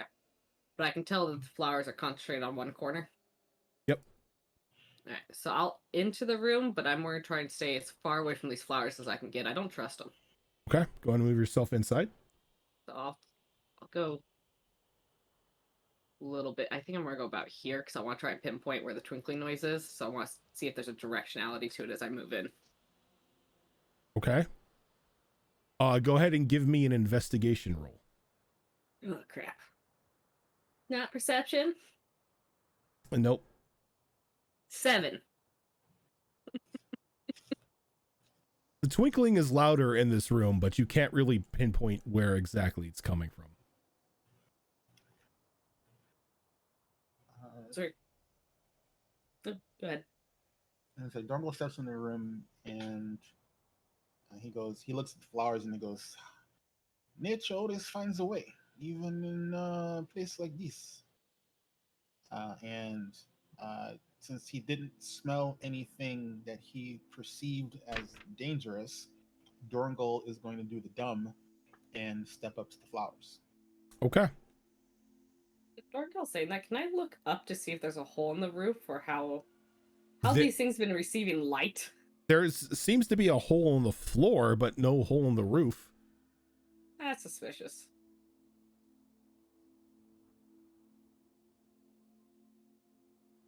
So Dargol, you walk up to these flowers that seem to be a little out of place. Given your short time here, these seem to be flowers that would normally grow in like a very temperate, very warm forest, sort of like those down in the wildlands, not someplace that seems to be in a continuous cycle of cold. I'm gonna make an educated guess because he's a moderately leveled druid, and he's just gonna call out in Terran, and he's going to go. Is there caretaker for these beautiful flowers? I see no hole for sun, so someone is good steward. I'd like to say hi. There's no response. If possible, would I be able to do an arcane investigation on this? Sure.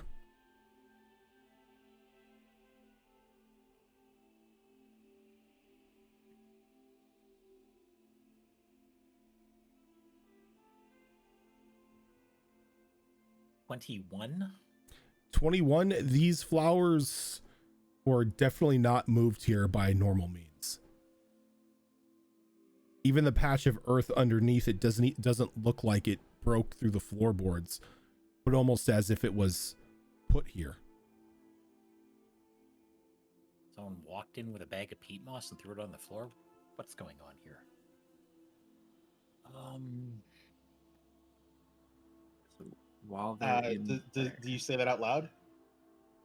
The Pete Moss comment? As I look at it, well, whatever caused this to be here, the dirt was placed on top of the floorboards, not under. Well, there's no caretaker. I spoke in the language of the earth, and nothing responded. So I don't know who is responsible. There's no sun in this room. These flowers don't grow without the sun.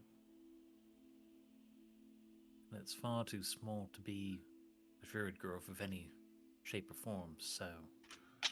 Oh no! If it was grove, I'd feed it. Given the conversation they're having, can I check out this hole? Because now I'm concerned something's gonna pop up. Sure. Go ahead and give me an investigation roll for looking down there. That's better. And 18? 18. You look down and you can see probably 5 feet down before Earth. But it doesn't look like there's anything impacting there, anything buried down there, anything's fallen down there. Your best guess is at some point in time, something rather heavy stepped on this part of the floor and broke it.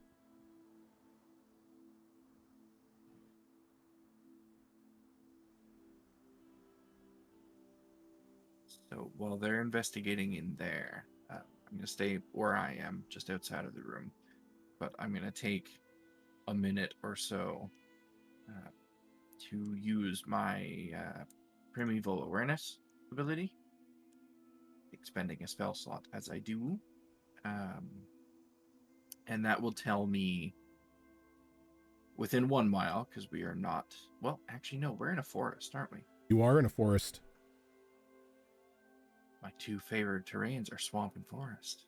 So within 6 miles, it will tell me if there are any aberrations, celestials, dragons, elementals, fae, fiends, or undead. But it doesn't tell me how many there are or where they are, just if they're in that range. There are elemental and fae within 1 mile of you. So as soon as I feel that there's fae, I take like a very aggressive posture and start growling.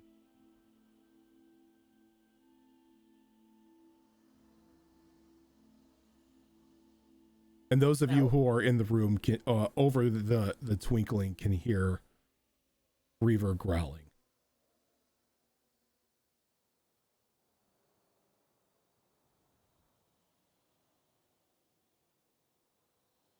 What is it, Reaver? What has you so agitated? There are fae nearby. That's unfortunate. This is probably their work. Anyone up for some dinner? It involves going outside. I'd rather not. And There's a horrible snowstorm. as you say that, Marys, what is your passive perception? 11. 11. Kitty is not the most observant thing on With the planet. how close you are to the flowers, a soft twinkle of light catches your eye. As a small, thimble-sized stone seems to be laying at one of the base of these flowers. A tiny skeletal hand holding onto it. And as you look at the skeleton, it's this small creature. Humanoid. Maybe a foot in length. Though missing its head.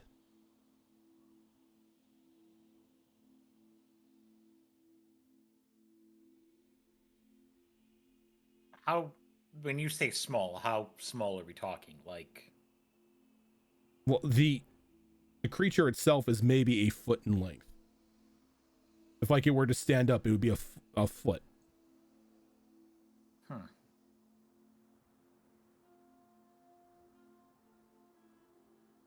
pull out a knife from my belt and kind of attempt to move it. As you move it, a bit of pollen is just like kicked up into the air from the flowers, but you're able to move the skeleton like onto its back. I immediately put a paw over my nose and mouth.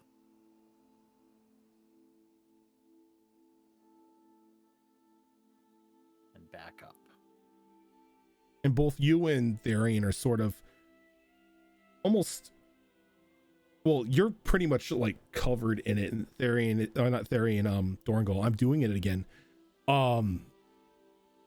Like the front part of your upper body is just covered in this, what could only be described as like glitter like pollen, as it just catches the light at every angle and just twinkles.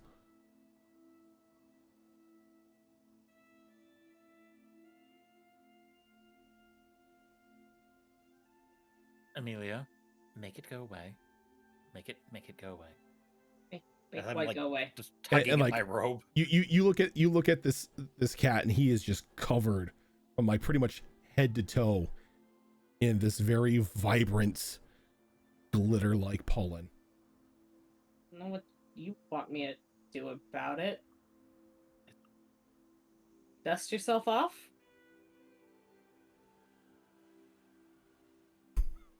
You're like, Cat got into the craft supplies again. One time I don't take prestidigitation. No, I don't have that.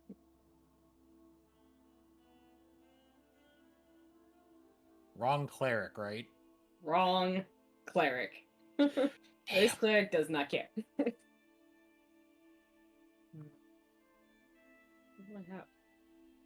No, I have nothing. I'm going to hand you a rag, a little handkerchief. Nope, Here you go. I'm actually going to take my robe off very carefully, conjure a mage hand to take my robe into the other room and shake it out. Okay. And as it gets carried out and it starts to shake, all this pollen is just going everywhere. But as it sort of lands on the wood, Reaver, you see earth begin to form on the wood. And slowly these small flowers begin to bloom. What are you doing? Why are you making more of them? Well, Not me. It's the pollen. I mean, The I could probably pollen creates dirt. kill off the pollen, but you don't want to be anywhere near it when I do that. Am I familiar with this effect, Rojan? Give me a nature check.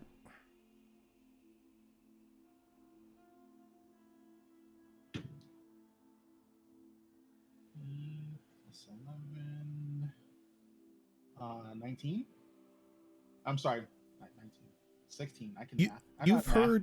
You've heard of various forms of plant life that have been either enchanted or somewhat changed by fey magic that allow them to travel on their own throughout the winds. When coming in contact with certain materials of a natural sense, they take hold and begin to sprout new life.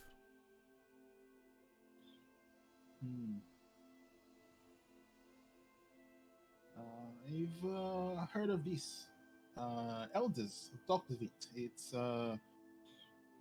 fey enchantment. It's a way to keep nature alive, where it is hard to grow. If you want it not alive, I can get rid of it, but I'd have to kill the whole plant. No, it's not harming anyone. You can look down at the cat creature. Is there like dirt forming on? Nope. No. Alright. Once the robe is thoroughly shaken out, the hand is going to bring it back. That's unfortunate. Did you say it was enchanted? It's fey non-sensory. Now Or that at there's a least I little, would assume it is. now that there's a grove out there, if I return to the room Reaper's in, do I hear the twinkling coming in there now? No, but when you walk by the collection of flowers as a skeleton in it, you can now identify that that stone that that skeleton is holding is the thing that's making the twinkling noise.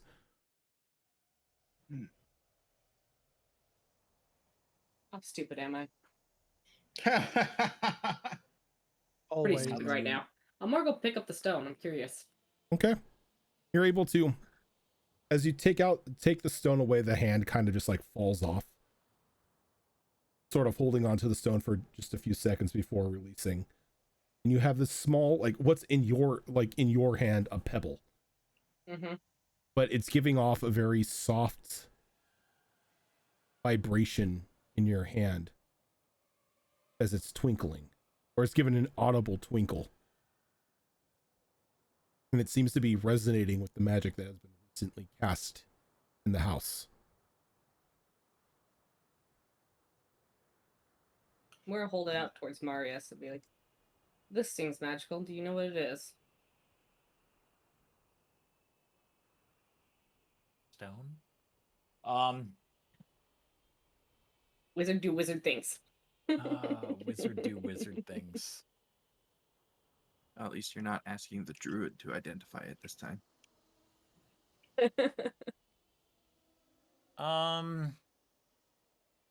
Amelia's not trained in trying to understand magical items. Neither was Keo, but people kept going to her. Oh, you're assuming. Oh, you're Keo, making a what's bold this do? assumption that that's why. Stuff. Sure.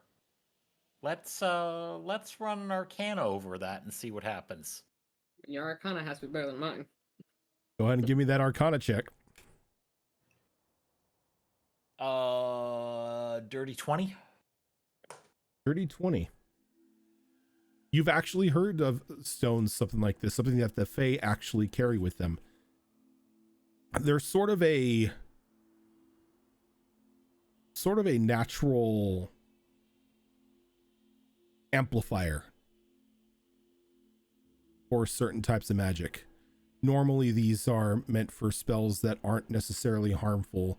They don't seem to affect life in any sort of negative way. But when a spell that the stone has been attuned to, or the school at least, that it's been attuned to, it can amplify the spell many times from its basic power. And without spending some quality time with the rock, I'm not going to have any idea what school that would be. Nope.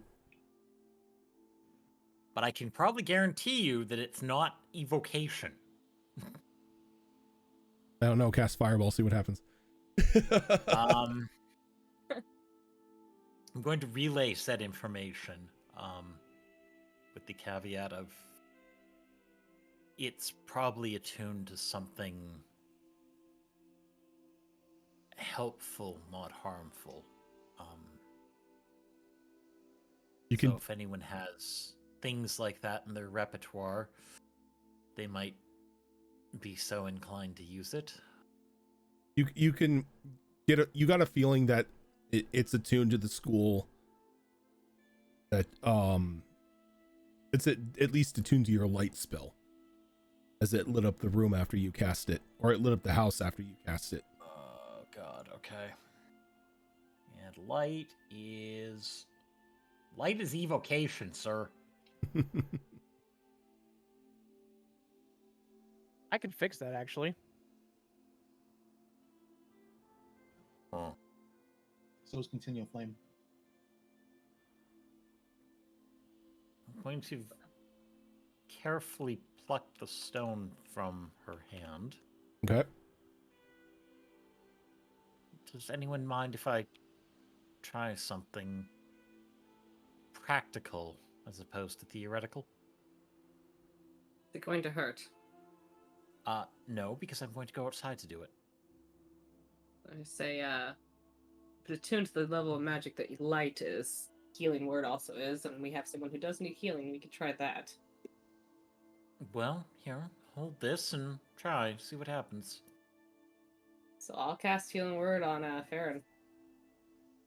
Okay. It's a straight level 1 while holding the stone. I love how I'm a guinea pig. You are. Well, no, technically You're the one that's injured. you're the second guinea pig. The first guinea pig's the person holding it. So as you cast Healing Word, the stone changes to a soft green color as the light fades from the room, now only being lit by the continual flame and the light spell. As Farron, you are healed for the max that spell can heal. So for me, that's going to be a 9. You get 9 healing. Okay. Cleric is not the healer of the group. That's your healing word? Cool. Yeah, that's my level 1 healing word. I don't know why, Well- but every time I hear that spell, I think of healing world. Well, Yes.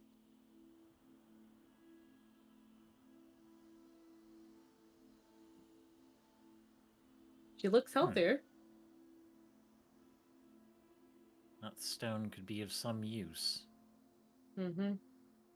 We're What handed if back only to. works on beneficial things. I mean, I'm not sure if we really want to find that one out.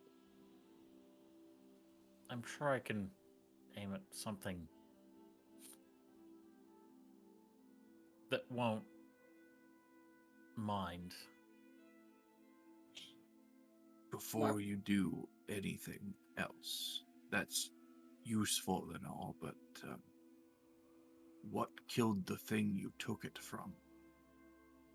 Well, judging by the size, I'd say it was probably a fae, so something killed a fae.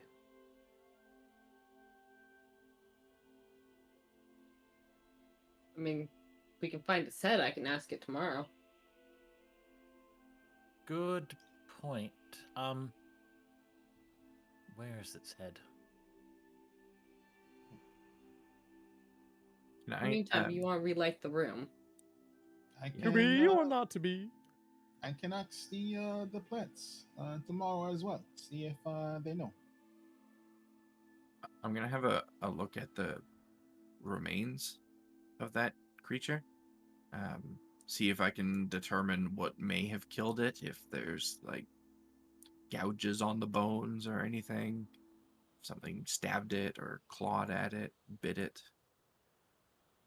Okay. Just maybe a nature check, nature or survival, Um, or a medicine or in survival. I mean. medicine. Um, Since you are investigating the corpse, Can I roll to see if there's a fireplace here? there is no fireplace. Goddamn. Can I make a fireplace? Do you have the ability to summon a fireplace? I have a campfire kit. Yes. Build a campfire inside the wooden house. you know what? Highly recommended. I mean, you could if you want, but you're gonna have to give me a survival roll to see if you like the house on fire. Well, I was Just going to don't like use the that fire. wonderful bathtub that I see on the map. That would work. I was gonna be like, grab the bathtub and just have the fire inside it. You know, That would that's what I was- work. Okay. That would go ahead and give yourself a point of inspiration for deciding to make a hobo fire in a bathtub. Awesome. I love it. That's a good idea. Mm-hmm. I rolled a 24 on my medicine. There is no signs of injury anywhere on this body aside from the missing head. Though you can see that the spinal column sort of like is angled. Almost as if something just like popped it off. It's supposed to crack a fae like a glow stick. Right? With that medicine check, could I get a general idea of how long this thing is maybe been dead? Judging from the skeleton and everything, looking at maybe 2 years.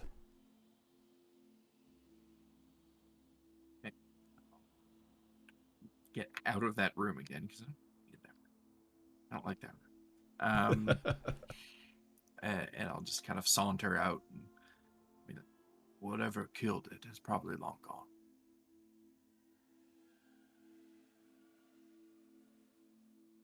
While he was doing that, I passed the stone back to Marius.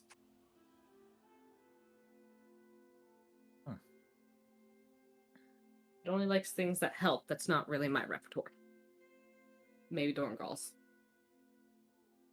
So are you dragging the bathtub out into the main room? Yes. Okay. Do you want me to use a strength check or? No, it's easy enough. Okay. You're strong enough to where you can just grab the thing and drag it out. I'm just gonna like bring it to the middle and then just use my kit inside the freaking bathtub. You set it up next to a window? No, why would I do it next to a window when the wind can blow it out? So we don't smoke out the house. I would like to remain breathing. You got a point there. Can I just like? Should I do it just near the door then? Whatever's going to ventilate. Okay. I wouldn't could do put that. it next to the door in case we have to actually leave in a hurry.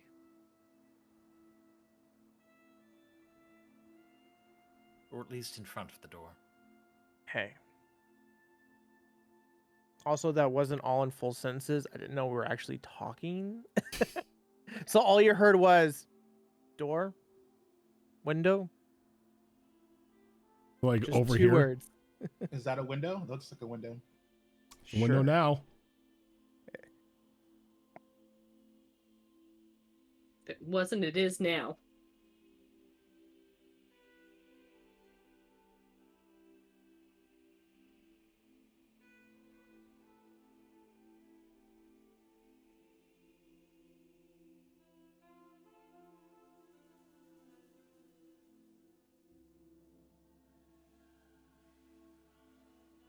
There we go. Shitty fire.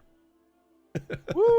So I don't mind the flowers in this room, but I just like that we have a patch growing out here when we don't know exactly what they are, what they're doing. So I'm gonna go over to this patch. And I'm just gonna cast Blight on it. It took to kill it. Very death cleric thing to do. I Yeah, don't like it. I like it. It needs to die. So I'm targeting a plant. Okay. If it's magical, it can make a saving throw. If it's not magical, it just withers and dies. So you cast blight on this thing as you see all the flowers turn this deep dark black for a brief moment, and then that begins to run down the stems, and then the moss on the ground juts out at you like spikes. That's not nice. They are mad at you. Is a 19 going to hit you? No. Okay. So you're able to jump back as these spikes jut out, and you can see them dripping with that necrotic energy from your blight spell, and it just sort of drips and oozes onto the floor as the spikes recede and the plants regain their normal color.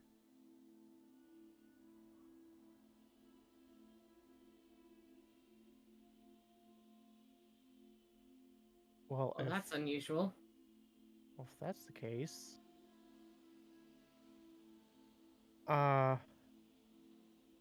then I'm pretty much going to bow towards the flowers and take some of my water and pour it onto it as a sort of apology for what she did.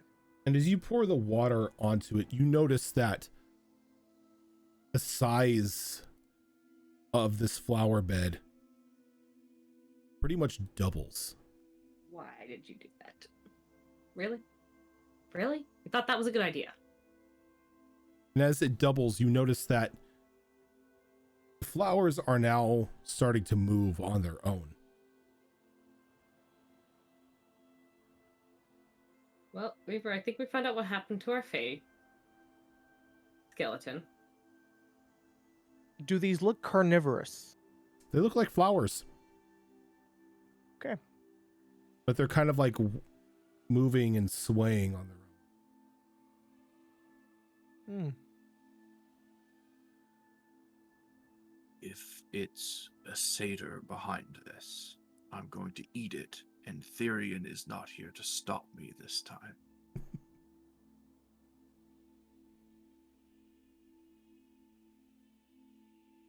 It's bad Well, I manners no longer. to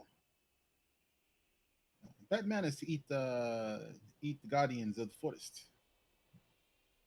Some of them deserve it. I no longer want to sleep in the room where there's dancing flowers that won't die. And when Dorngal hears dancing flowers, he comes out into this room and he's like, "Whoa! Why is what happened here? It's so much bigger than the other room." Do not water them. They got What watered. time is it, by the way? When the snowstorm hit, it was getting to be around 6. Oh. And you can hear the sort of the howl of the wind outside, still letting you know that the snow's not going to let up anytime soon.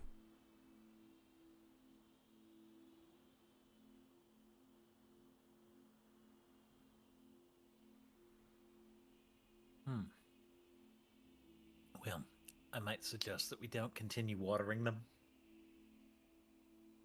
I'll suggest not to attack them. They attack back. If we're going to rest here, we need to do watches for the night. Agreed. I can take a watch. I don't sleep the full night anyway.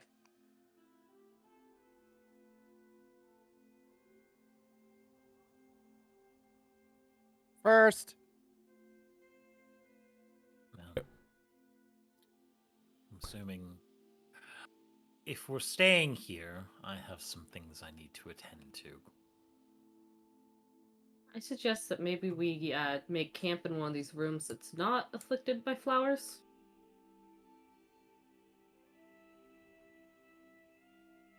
We should probably also, at the very least, take a look in those rooms. Don't believe we've done that yet. Van went into Possibly a the good bar idea. room. Ask if she noticed anything. Do you believe that's the room she came out of with a bathtub?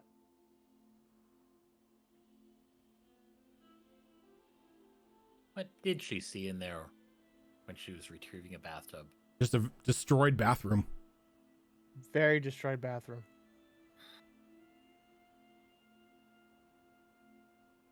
What about this other room? The middle one. I'm not gonna ask the question that comes to mind. Middle room? Not really sure what it used to be, as it's pretty much emptied out. Though it's most definitely spacious enough for you to spread your sleeping bags if you wish to use the room. Is there a window in there? There is no window. Okay. Though, when you look inside, you do notice that right here is a fireplace. Though it doesn't look like you want to light a fire in it. No. Part of me really wants to punch the wall to make a window, but understandable. With the seeing the fireplace, are there any ashes or soot left in it? Mm-mm. There's All gone. a ton of dust. Nope, I need ashes or soot. And give the bathtub fire a little bit longer and you'll have some. True.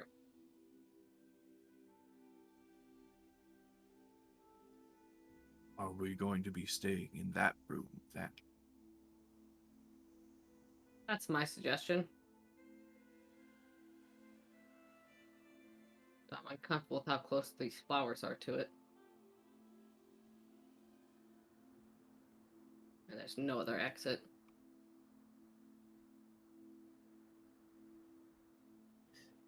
Rojan, do the larger flowers look like they might have myconid properties?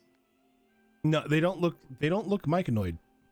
I used a mushroom patch because I don't have a flower patch to use. Oh, I know. I mean, when I say myconid property, I mean like living plants or some sort of sentient plant life. No, they just seem to be moving. And there's no wind in here. Mm-hmm.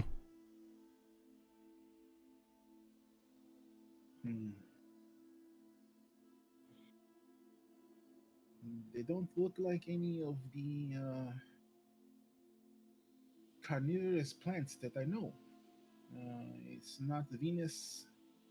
It's not the bell. I don't know if what's causing the moving. Pretty sure they're fey plants. Familiar with fey plants? My people, we live in the mountains. Not a lot of dealings with the fae. More elemental. That's too bad. Yeah, Would have been helpful. The brownies and such, they like to be around the trees and the groves.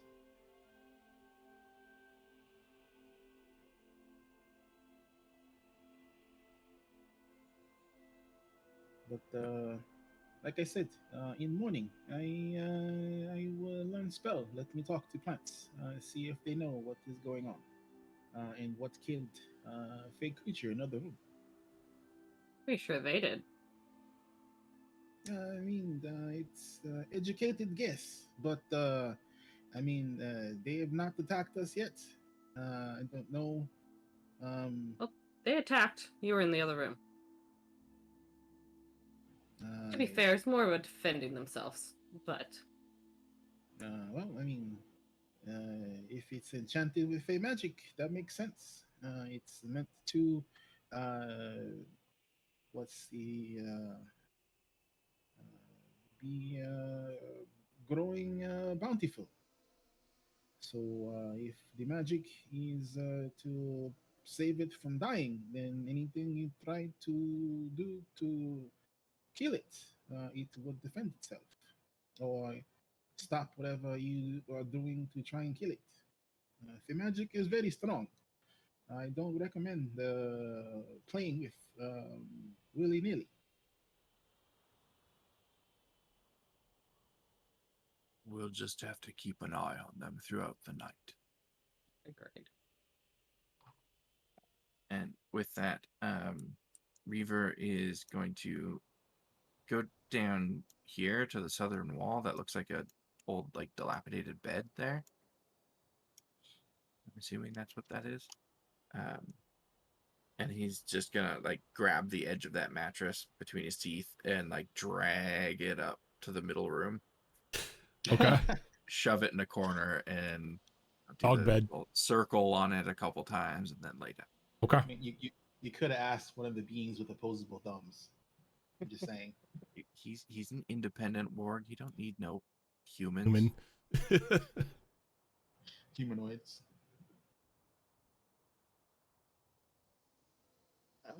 Yeah, I'll go into the room. I'll be awake for third or fourth watch. Okay. So go ahead and place yourselves on the map where you're going. I am going to need to take an hour, and cast Find Familiar. Okay. Who are you familiaring? Is there any specific familiar you are attempting to summon? Yes. I am attempting to summon, I actually have this up here, a weasel. I love weasels. And as the hour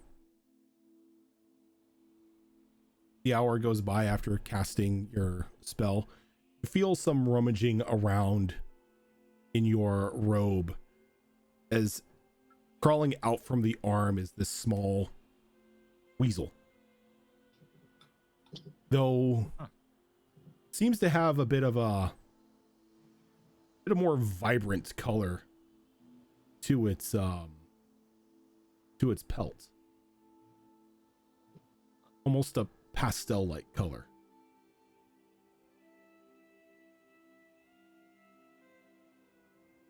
Well, that solves that problem. However, you need to be on the hat, not in the robe. Thank you. Look, I pulled a weasel out of a hat. No, he gets to live on the hat. Oh yeah, because you've got the giant wizard hat, huh? I've got the oversized wizard hat. He's got the Gandalf hat. Going the Mia route here. It's a good look. Is anyone else doing anything before settling in for the night? I am doing something during my watch. Okay, well, that's during the watch. Other than that, no.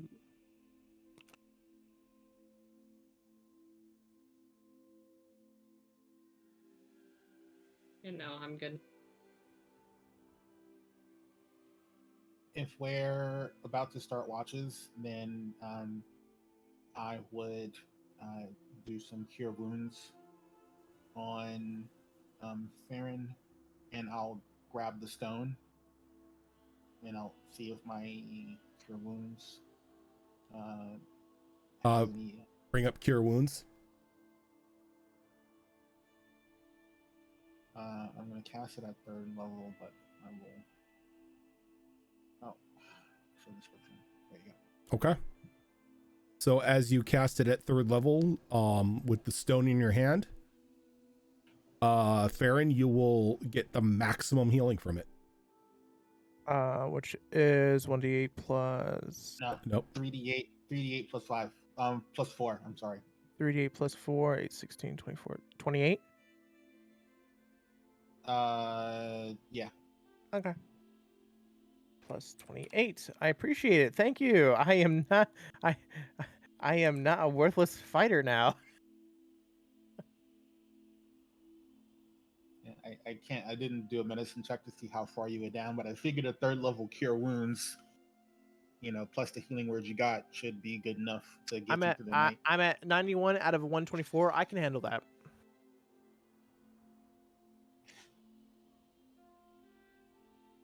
Okay. Okay, let's take off the 3rd level slot here. All right. And So I want to also try. I want to try and do mending on that hole in the floor. sure, So, you can mend the hole closed if you want. Yeah, I just have this feeling that Something's gonna come somebody out from the there. bottom of it. Either something comes out or someone is a sleepwalker or something. It's a rather sizable hole, and we have some small party members. I I'd don't want rather to hear the words "Feed me, Seymour" coming out of the floor. that too. You've seen Evil Dead. That movie. I've seen that movie. The original ending is not that great for the peoples. So yeah. Okay. So before we get into watches, let's go ahead and take one more break. Quick break so we can get up, freshen our drinks, and all that fun stuff. And we will be right back.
All right. Hi. So, Farron, Yes, hi. How you doing? what are you doing on your watch? What am I doing on my watch? That is very interesting, and I hope that this is very interesting to you. So, for those that don't know, with Farron, she might be a woman of few words, but she likes to indulge herself with some music, or rather, singing. So she has been, I don't know what it is. She has this weird attraction to these flowers, and she thinks they are very beautiful. So what she's going to do is she is going to sing to these flowers. Okay. So, And she is going to do it in Celestial. ah, so you begin to sing to these flowers. And in about halfway through your song, you notice that one of the flowers begins to grow larger than the others as it begins to sing with you in perfect celestial. Why? Can Brown, Yes. can you roll me a d20? I can definitely do that.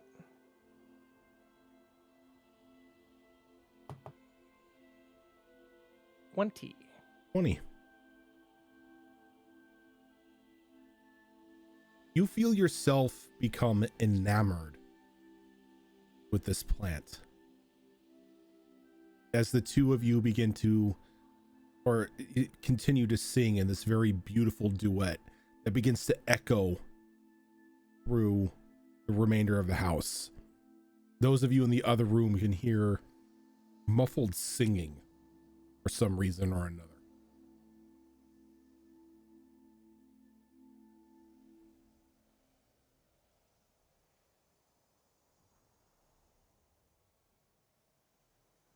Does anybody do anything? It is the singing enough to wake up someone who's sleeping? I would say with the duet, yes. So we can tell there's two voices. Speaking in languages I don't think many of you understand. Thorngo's heard Celestial. He doesn't know. He doesn't understand it.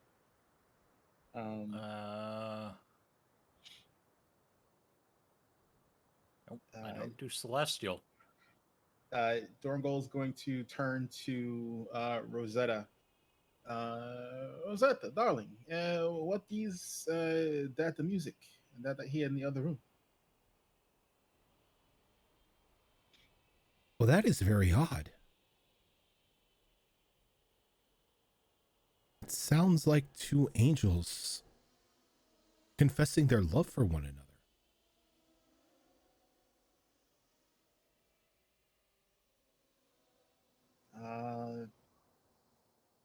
Who else is up? Is everyone else up? I would presume they can hear Rosetta say what she said. It's like, Is Rosetta the we- stone? Rosetta is Rosetta- Dorngal's pet pseudo dragon that can speak any language. Hence the name. Okay, Yeah. because that's all I remember was that Rosetta program back Yeah, in the day. Rosetta Stone. Yeah, Okay. that's what it's named after. That's why Okay. that's what she's named after. Okay, all right. Seeing how I just enter a meditation at night, I probably would have at least woken up to the noise. But I'm making no inclination of getting up or going in there. Especially after hearing that. Dorgal is ungodly curious to see two angels confessing their love for one another. Not something we Dwarf- want to do with it. so he doesn't plan. He doesn't want to. I don't want to interrupt, but this is maybe once in lifetime opportunity. Also, isn't Farron out there? Yeah, Farron is tiefling. She's not danger. So yeah, she's gonna Oh go to my, the door. that can cause some trouble if a tiefling peeping Tom is watching two angels confess their love to another. Can we just? I will say Like, this: if anyone does bust through, she's gonna keep singing. Yeah, I'm just gonna crack the door and just take a peek. Okay. And as you crack the door, anybody who was trying to ignore the singing cannot. It's like you just open the door to a concert. As the other the other plants around this larger plant have joined in as the chorus. Jesus. And as you open the door to get a crack, you see Farron like almost face to face with this giant plant looking up to it singing, as the plant is singing as well, but its mouth is wide open and it's slowly going down towards Oh no. Farron's head. Oh my god, that's what happened to the thing. Oh my god. I'm going to die. Storg'll I actually see that. say anything because I still didn't move. The plant is trying to eat Fannin. And he's gonna. It's initiative because he's gonna cast a spell. Beforehand, Farron, Yes. does a 22 hit you? It matches. Okay. So as you see it, it kind of like, it doesn't bite Farron's head off, but it kind of goes down halfway and closes its jaw, like its jaws around her. It begins to lift her up and kind of like tilt its head upwards to begin to swallow her. Farron, darn. Farron showing no sign of resistance, yet continuing to sing.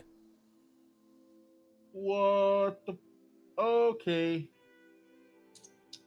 Amelia has one thing to say and one thing only, which is "I told you so." Why is it always like I try to be nice? I try to be nice. You be nice to the wrong things. I mean, it worked out with that dragon. Thanks. She has a heart of gold, and it gets her in the worst trouble. Come on, I'm trying to be nice to a fucking plant, and it wants to And the kill plant's me. trying to Please tell me hug it you says with feed its me face. Seymour and Shalik. Fuck. All right. It's Yes, sir. Initiative unless I get to do something beforehand. If you want to make a reaction, you can, because it's not aware of you. Okay. Then let's see. I mean, it does technically hit me. Could I do a reaction? Nope, because you are so enamored with this thing, you don't even realize what's going on. Okay. All right. So I don't know if this will work. But seeing how Farron is off the ground, Mm-hmm. I'm going to Legs sort of like softly kicking out of the mouth. It became 4. Yeah, I'm casting Erupting Earth. All right, bring up Erupting Earth. Yep, I just did. Basically, I choose a point. So it's going to be the center of the mass. Well, I mean, I want to do it so it's away from the door, but encompasses the mass of the plant thingy, because it's on Earth. So I don't know if it still counts or not. So you go to cast Erupting Earth, and you notice one of the plants sort of sparkle for a brief moment as it's counterspelled. Mother effing plant has counterspell. As that plant sort of kind of like lifts itself up out of the moss as it stops singing, and it's now standing there kind of like staring at the doorway. I'm sorry, Zoro. You gotta make a new character. Okay, this is not good.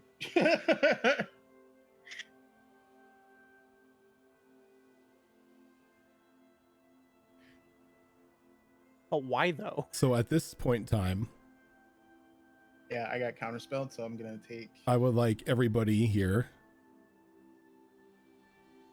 roll initiative. And while we're rolling initiative, quick question, because I don't recall if it's ever come up before in any of our campaigns. Mithril armor. Do you allow players to sleep in it? Or Yeah. no? Mithril armor is pretty much featherlight, so I'll take that. it doesn't hit you with any sort of exhaustion or anything if you sleep in it. That's good. That Okay. means my AC is not 12.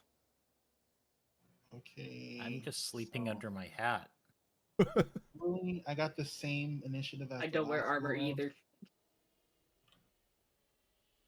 Yeah, I think the only one that would be suffering any sort of armor penalty would be Dorngal. Yep. I don't sleep with my armor on. That's what I mean. And- The rest of us that can And, sleep in their armor and don't have it on or we're wearing it. Yeah. And I don't think you were able to finish getting Rutgar level advanced, so I'm just gonna say he's like Rutgar's not here. Rutgar and Amelia's follower went ahead of you guys as envoys to make contact with the dwarves. That's why Oh. they're not here. Yep. Gotcha. All right. Alrighty. Good thing I still have my bracers.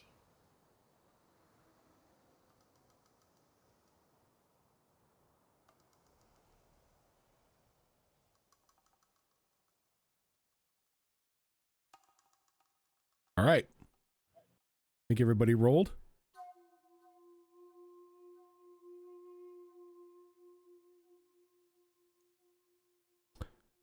All right. Aaron, Cool. What can I do? you could take damage. Okay. And then I will pass the turn. You are going to take 8 points of crushing damage Ow. as you are swallowed deeper down this plant. Now, like your all that's left is like your kind of feet stuck inside the middle of it.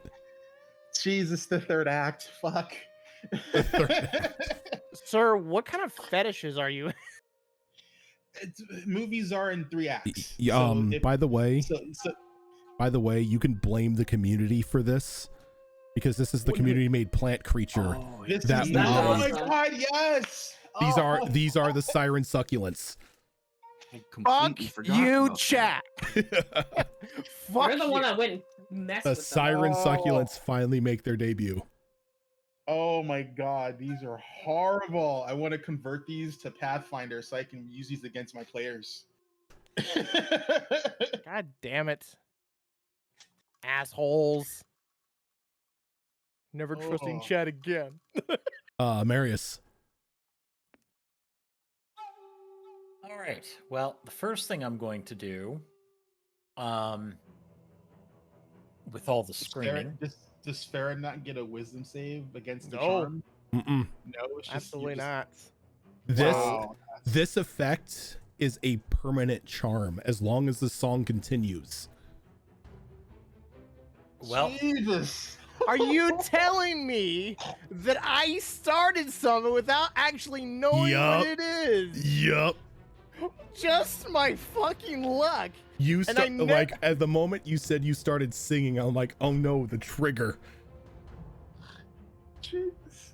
This Oh, is so he why had I his never things. go into your streams, and I'm thankful for it. so first thing we're going to do is we're going to What the Jesus, what the hell was that? What the hell was what? That long ass That- text. That is Yeah. text bomb. Holy the shit. manifested mind of my spell book. Yes. Yes. Okay, I gotta read through this.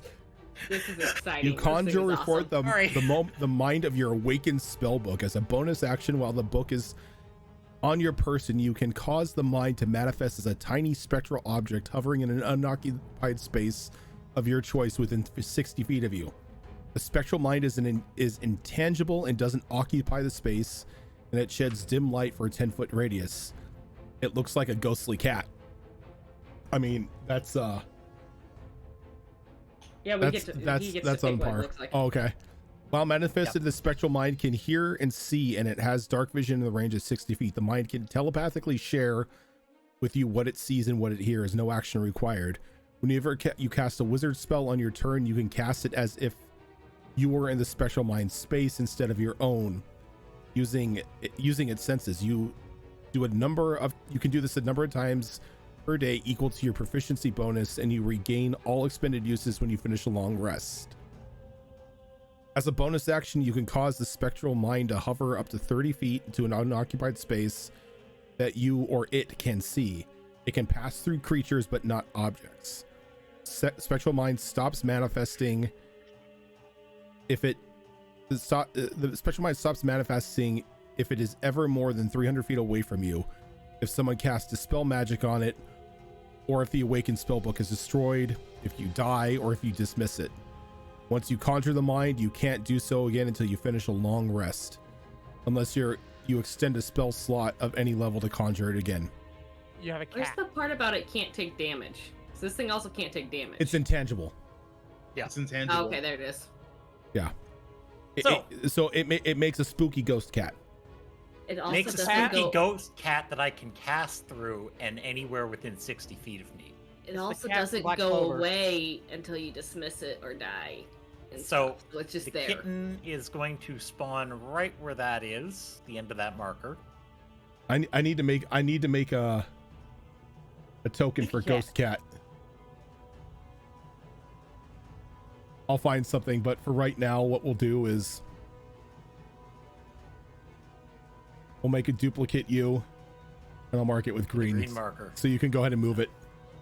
Alright, so it has to be there. Okay, and since that's a bonus action to create, I am then going to immediately channel through my spellbook Elemental Bane onto the big one. Oof. And it is going to be weak to ice. Okay. It's got to make a Constitution saving throw. Yep, Constitution of 15. that will fail. So it is now weak to ice. Yep. First time each turn the affected target takes damage of the chosen type, the target takes an extra 2d6 of that type.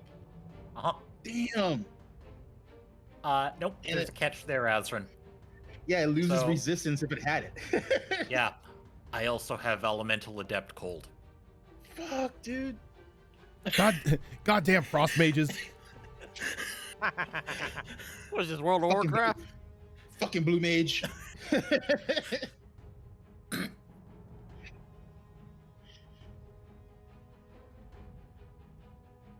And I'm going to use my movement to stand up now that I've actually got time. Okay. End of the process. Reaver, get up. I have to. You get to murder a Fey plant. I'm up.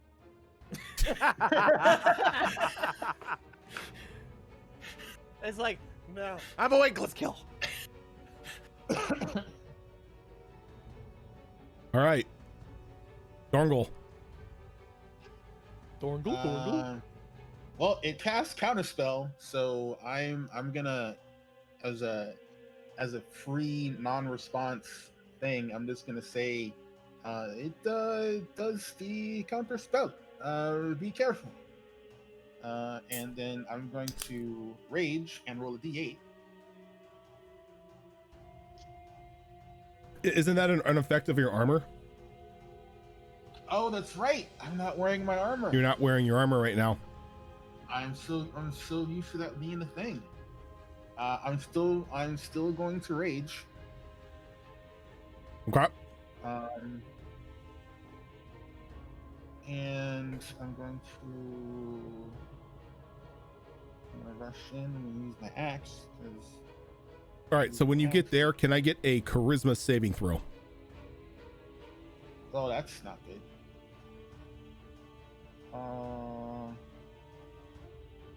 Okay. This is a charm effect. So if you have resistance to charm or anything like that, I don't think I do. I have resistance to cold, but that's not charm. Druid senses. Yeah. Yeah. Nothing gives me.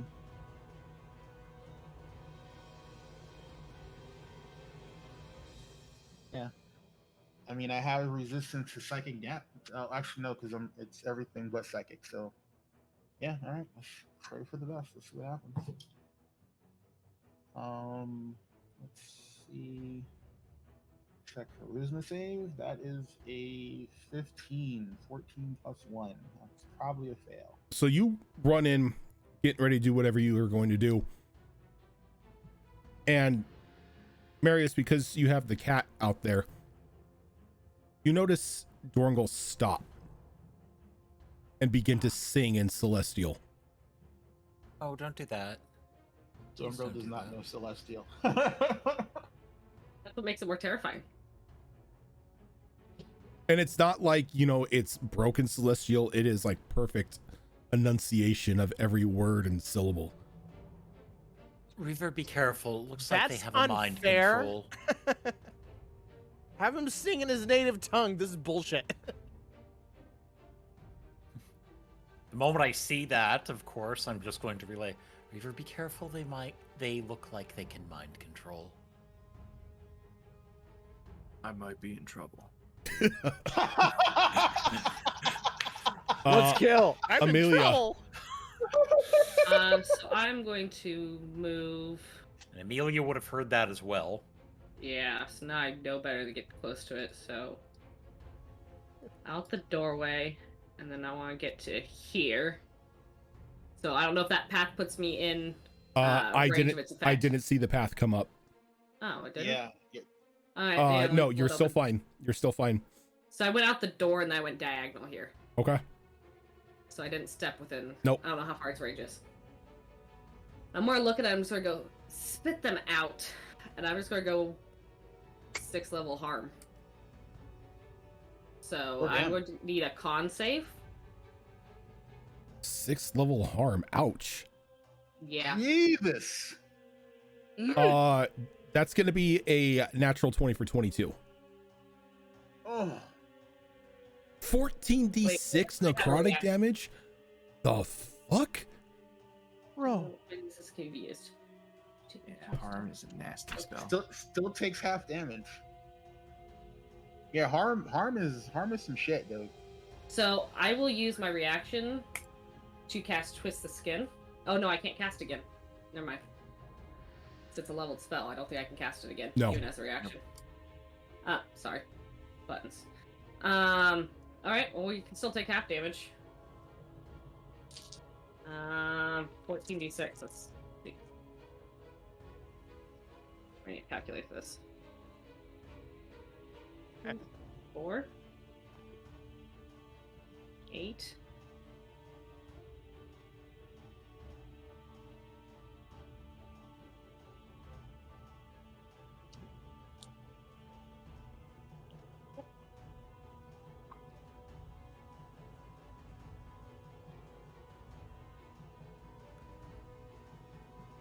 So that's 49 damage divided by 2, so that's going to be 24 points of necrotic damage. If it is resistant, I ignore resistances. So You said 24 points of necrotic? necrotic. Yeah, that's already halved.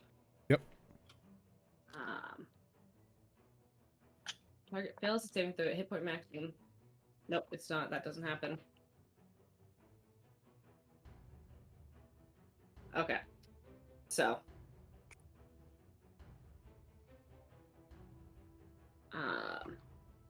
And that will be my turn. So I can't do.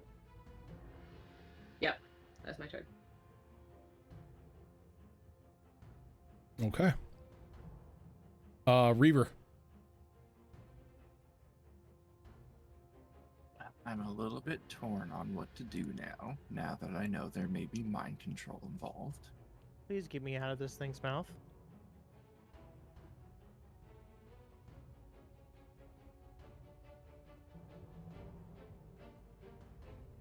Yeah, I think I have to try.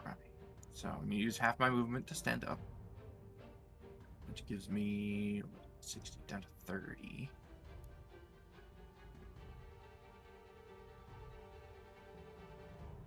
I think I'm gonna have to use my action to dash. Yeah. So I'll dash and then try to get to here. Okay. And when you get to there, can you give me a charisma saving throw?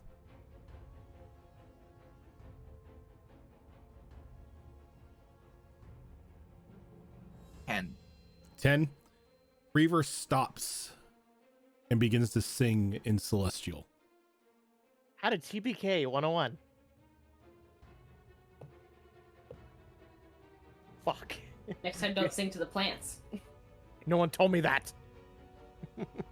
These were not explicitly stated in the rules.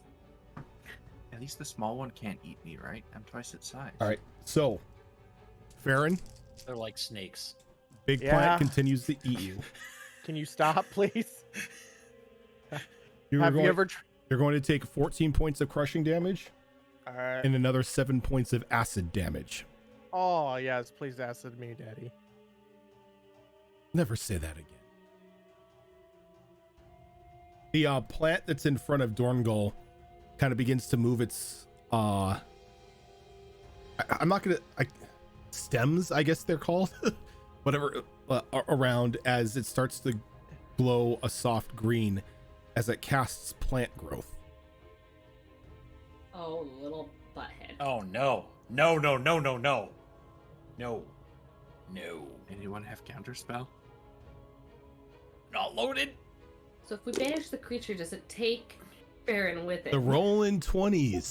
Thank you for that Is raid. that a sacrifice we're willing to make? And as Oh, we're about to find out. I'll tell you that. it happens, even in the other room, you hear these plants start to come to life. Oh man, are we about to get TPK'd by the fucking chat? Fuck. I am so dead. Farron, can you give me a Constitution saving throw? Yes, I will gladly give you a throw of some kind. You said con save. On save. That's decent. Please don't roll, you son of a bitch.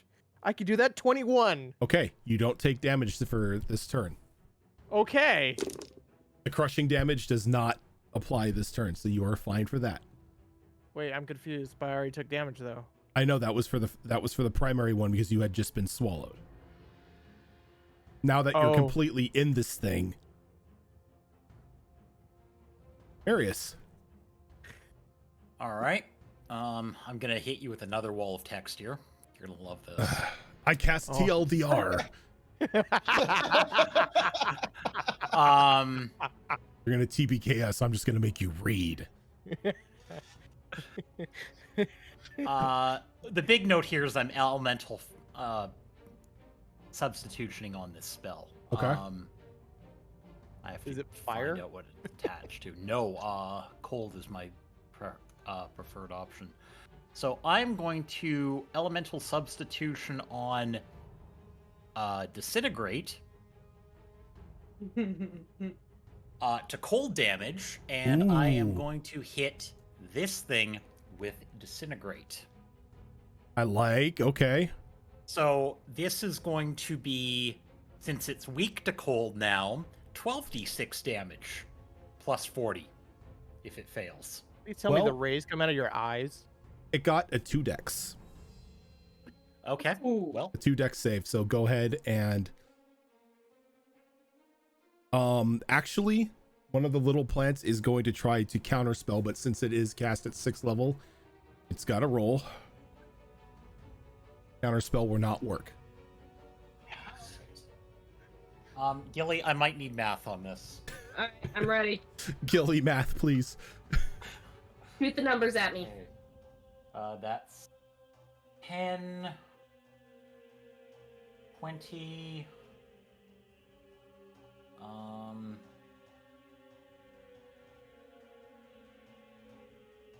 30,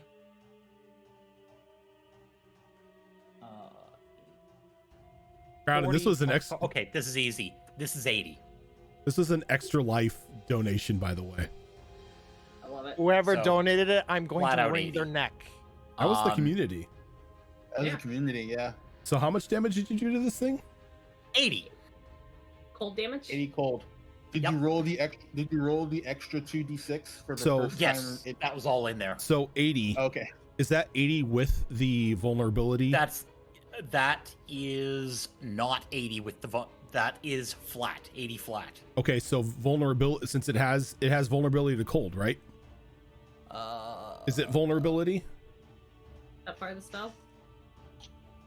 It loses resistance, I saw. Let's see. Target loses any resistance to that damage type. Okay, no, there's no vulnerability to it. Okay. Nope. Otherwise, I would have just broken something. Yeah. Okay. So give me a moment here. Yeah, that ain't gonna work. So there's a muffled screech from this thing as it spits Farron out on the ground. As Farron, you come out, you are just covered in this like very thick acidic like mucus. Still singing, by the way. Oh, cool. I swear, I better win an Oscar for this shit. You're like, you're on your back, kind of just like backstroking in this mucus, just singing in like pure glee. Oh. Man. Dorngol, you are singing at the moment. Can I get a wisdom saving throw? Oh, I get a save? Sure, I'll do a save. I thought I was fucked. I was just like, I was waiting for the plant in front of me to grow and start swallowing. I heard permanent charm effects. That's all I heard. Ooh, that was a good roll. And wisdom save. That's gonna be a 22. A 22. You do not move. You just remain there singing. You don't feel any sort of compulsion to move closer to the giant plant. Okay, I'll take that. Amelia. Yeah. Yeah.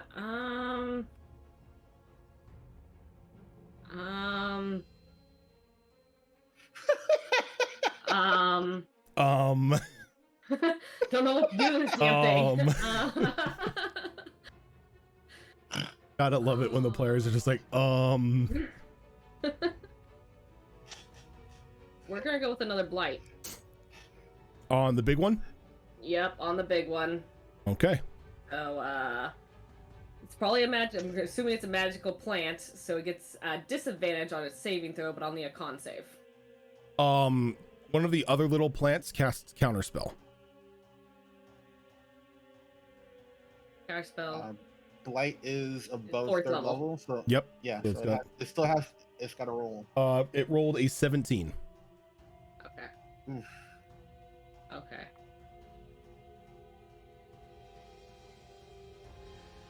I think annoyed by the counter spells. Is that at disadvantage? No. No. No, the saves at disadvantage. never The mind, counter okay. spells are reaction. All right. Anything else? Do it again. I'm going to. No, that'll be then my turn. Okay. Sorry. Reaver. Can I get a wisdom saving throw? Sure can. Ugh, no, that's an 11. All right, so you move as close to the giant plant as you can, as your voice picks up and begins to boom over everyone else's. The plant's like attention turns from Farron to you. I'm jealous. All right, so starting with the big plant, it kind of opens its maw even wider as it begins to like slowly move towards Reaver. Reaver, does a 21 hit you? It sure does. As the jaws slowly reach out and grab onto Reaver and begin to lift him up. Reaver, you are going to take 10 points of piercing damage as you are pulled up into this thing's mouth. Wrong ass plant. The one in front of Dorngal. Amelia, you see this thing slowly begin to climb up Dorngal's body as it begins to like try to lurch into his mouth. Ooh. They can no. No. No that's face not hugger. okay. No. I forgot about that ability. Yep. As no, you see the plant just slide in the Dorngal, like into Dorngal's mouth until it vanishes. Oh. Oh my god, it's like a fucking vermic. There's a oh god, there's a horrible thing in Pathfinder that does that. Oh my god. Mm-mm. And then one crawls over and begins to crawl over Farron's body and does the same thing. Please don't touch me. Just sliding down into her mouth and down her throat. I don't even get a freaking AC attack. No, you are It is adorable. completely incapacitated. I You- hate you. There is no resistance whatsoever to it because you are in that singing trance. All because I wanted to sing in Celestial. I hate you. I don't have silence prepared. The other so- plant no. is gonna come over to Amelia and is going to No touchy. is gonna try to whip you at the ankles. Ankle Not gonna biter. work though. She's just gonna look down at it like, the fuck?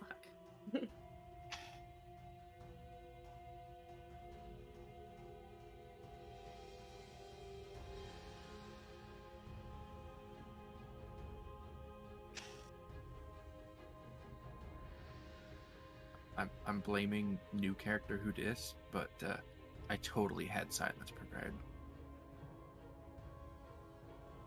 You actually did? Yeah, it's like one of the very few spells I have as a ranger.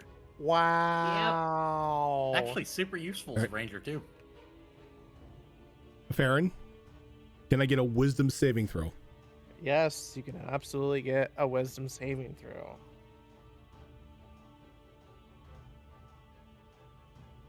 That 20 for 21. Okay. You stay on the ground swimming in this mucus singing. You don't feel any need to get up or move towards the plant. Just leave me to my vices. Marius. Okay, I am going to move. Oof. 20 feet that way, so nothing can physically see me.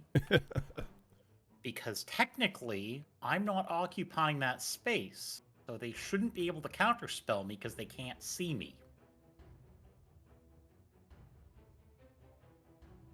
And I am going to cast Chromatic Orb at 5th level. Okay. What do? A lot of damage momentarily.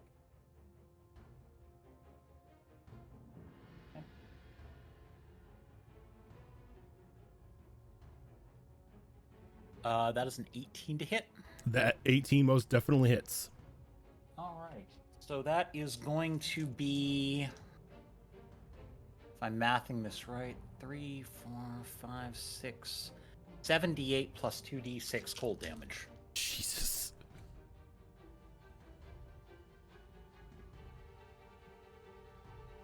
And this is d8. There we go.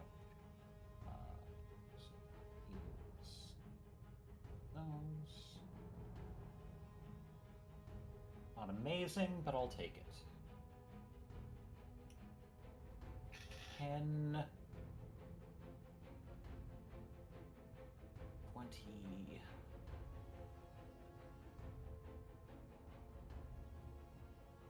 29 cold damage.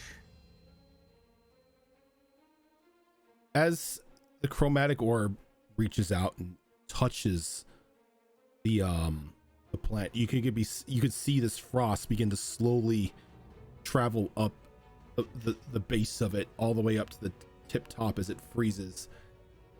And due to Reaver's weight, it kind of begins to shake from the stress and it collapses in on itself as it just crumbles to ice shards.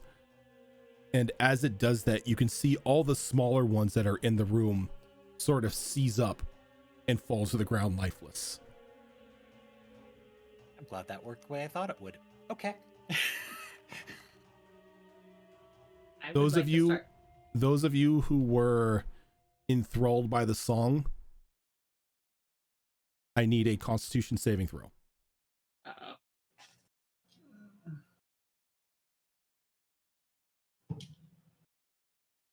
Okay. Thank goodness I have proficiency Constitution. That is a 23. You're good. I got a dirty 20. You're good. I got a 1. Your dice hate you today. Holy Oh, Jesus! shit. Come on! Come on! Okay. Farron. Yeah. Why did you get a 1? Don't ask me. He has the fucking dice, man. You are currently suffering 5 points of exhaustion. Oh. As your body just loses all sense of like energy, and it just like it's feel like you've been out and about the entire day singing your ass off. Your throat is sore, you cannot speak, and you're just laying there in this gooey mess. She has no like energy to even move. She's just there. I would like to collect the tiny plants laying all over the floor and toss them in the fire. I also I have a also- question. What about the thing that's inside me because of the fucking Yeah, face same. hugger? Same. Cool. Okay.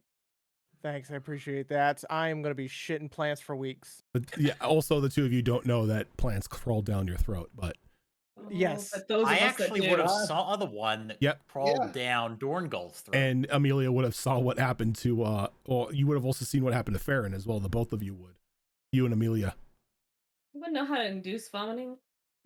I'm gonna when they say that, I'm gonna cast Lesser Restoration on Farron first, because Farron looks way worse than I do. Okay. Because Lesser Restoration removes disease, blind, deafness, paralysis, and poison. You don't really feel anything, Farron. The spell goes off, but you don't really feel anything. Dorngul, not to alarm you, but you might have swallowed a snake-sized plant.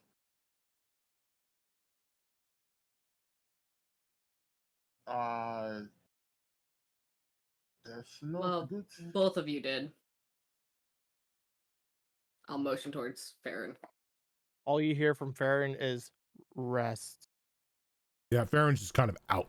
She's just like she's not there, like catatonic in a sense, like not there.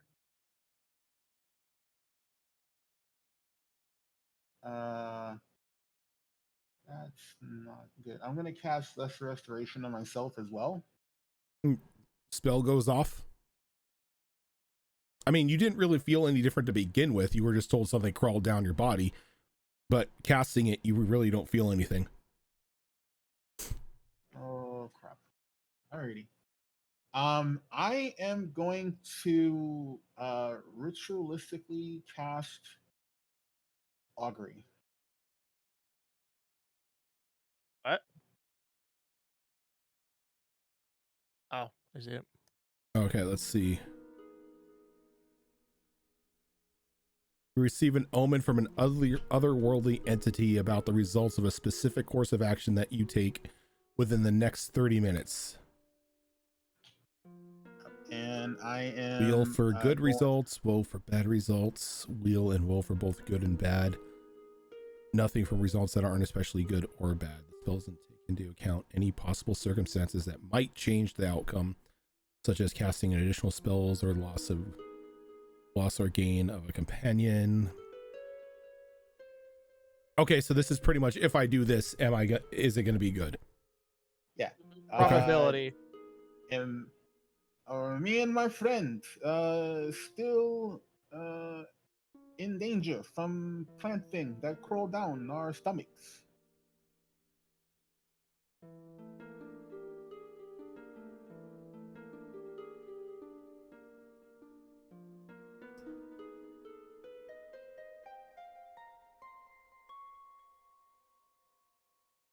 You don't get.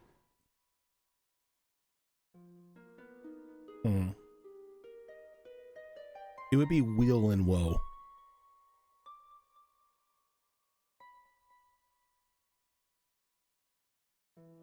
So Durngle comes out of his trance and he's like, "Oh, that's not answer I'm looking for.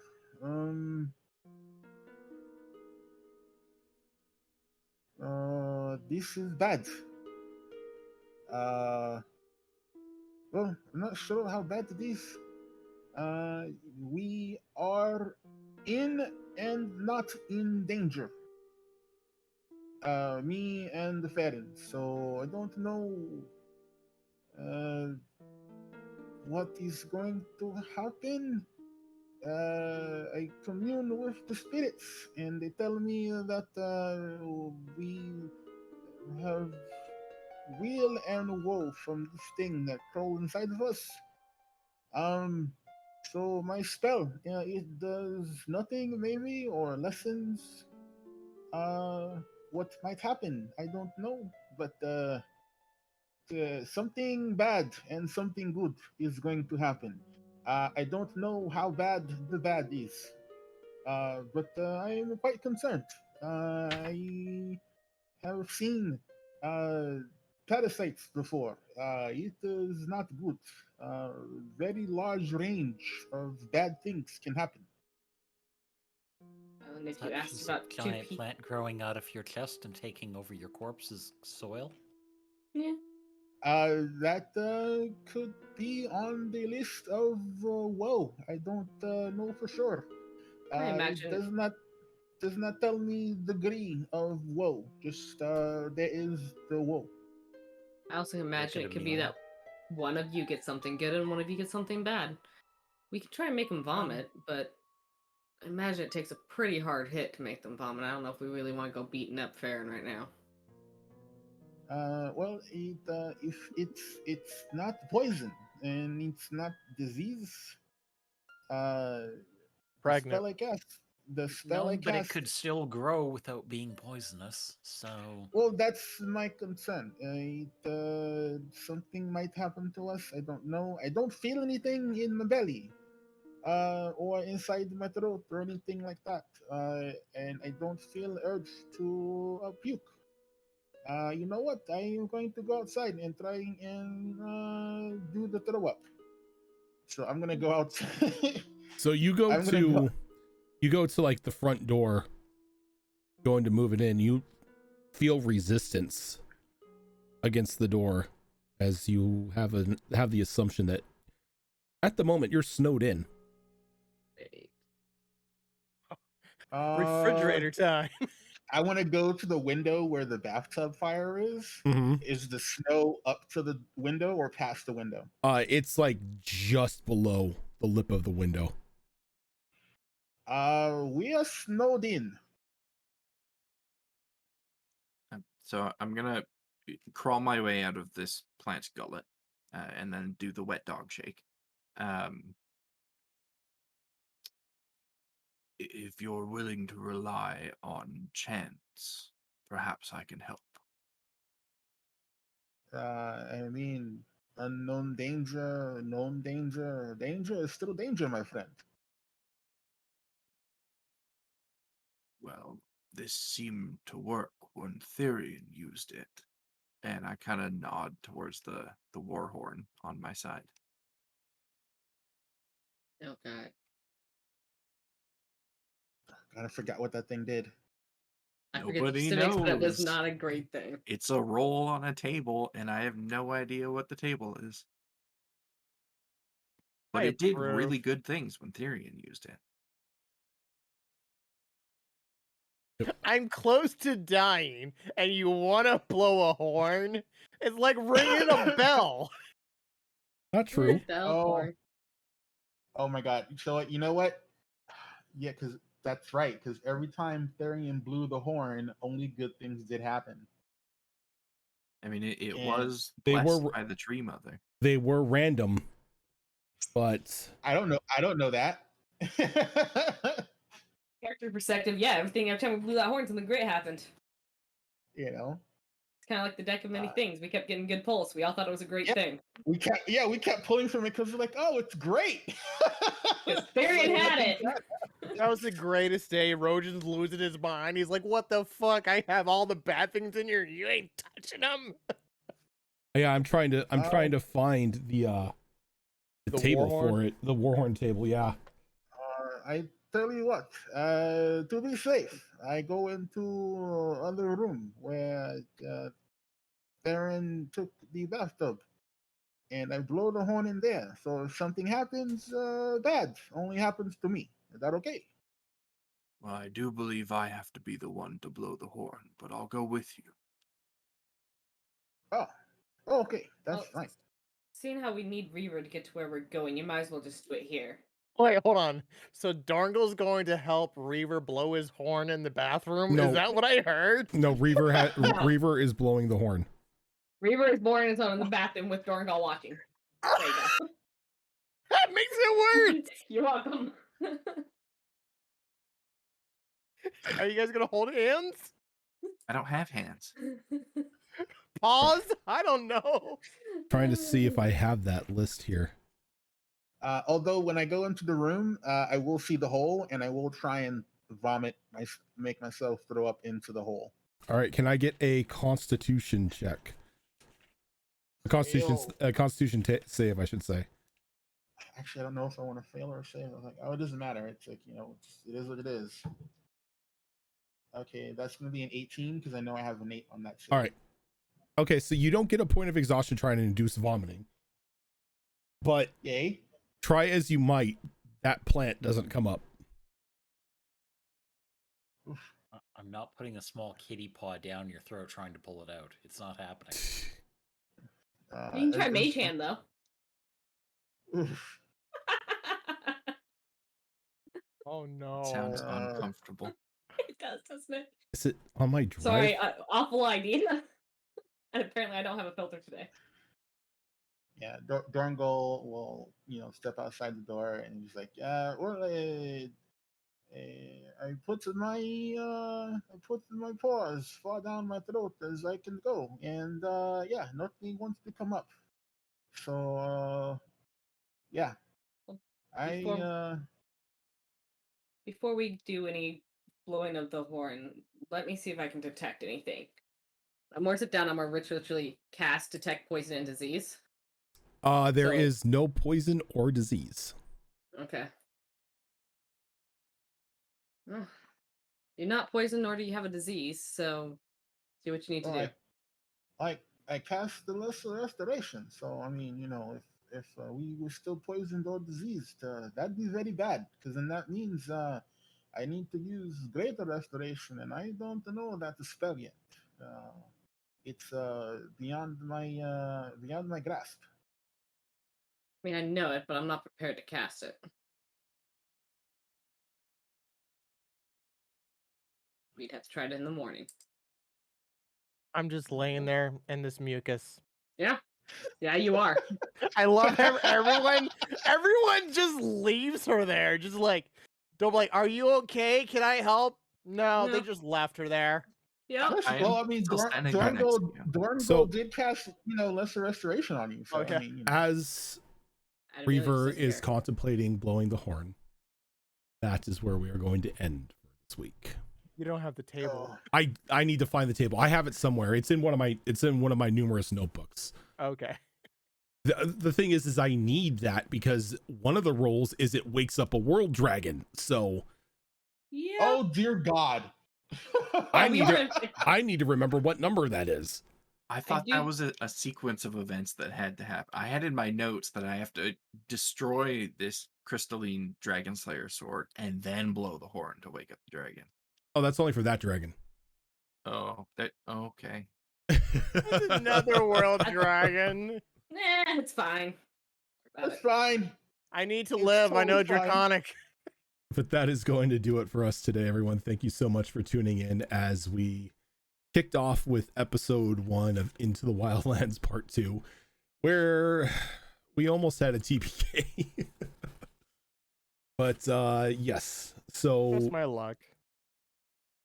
I mean, this is a Karis. This is the same world. This is the same, landmass that Sonata takes place on. So a lot of messed up stuff can happen and will happen. So there's that.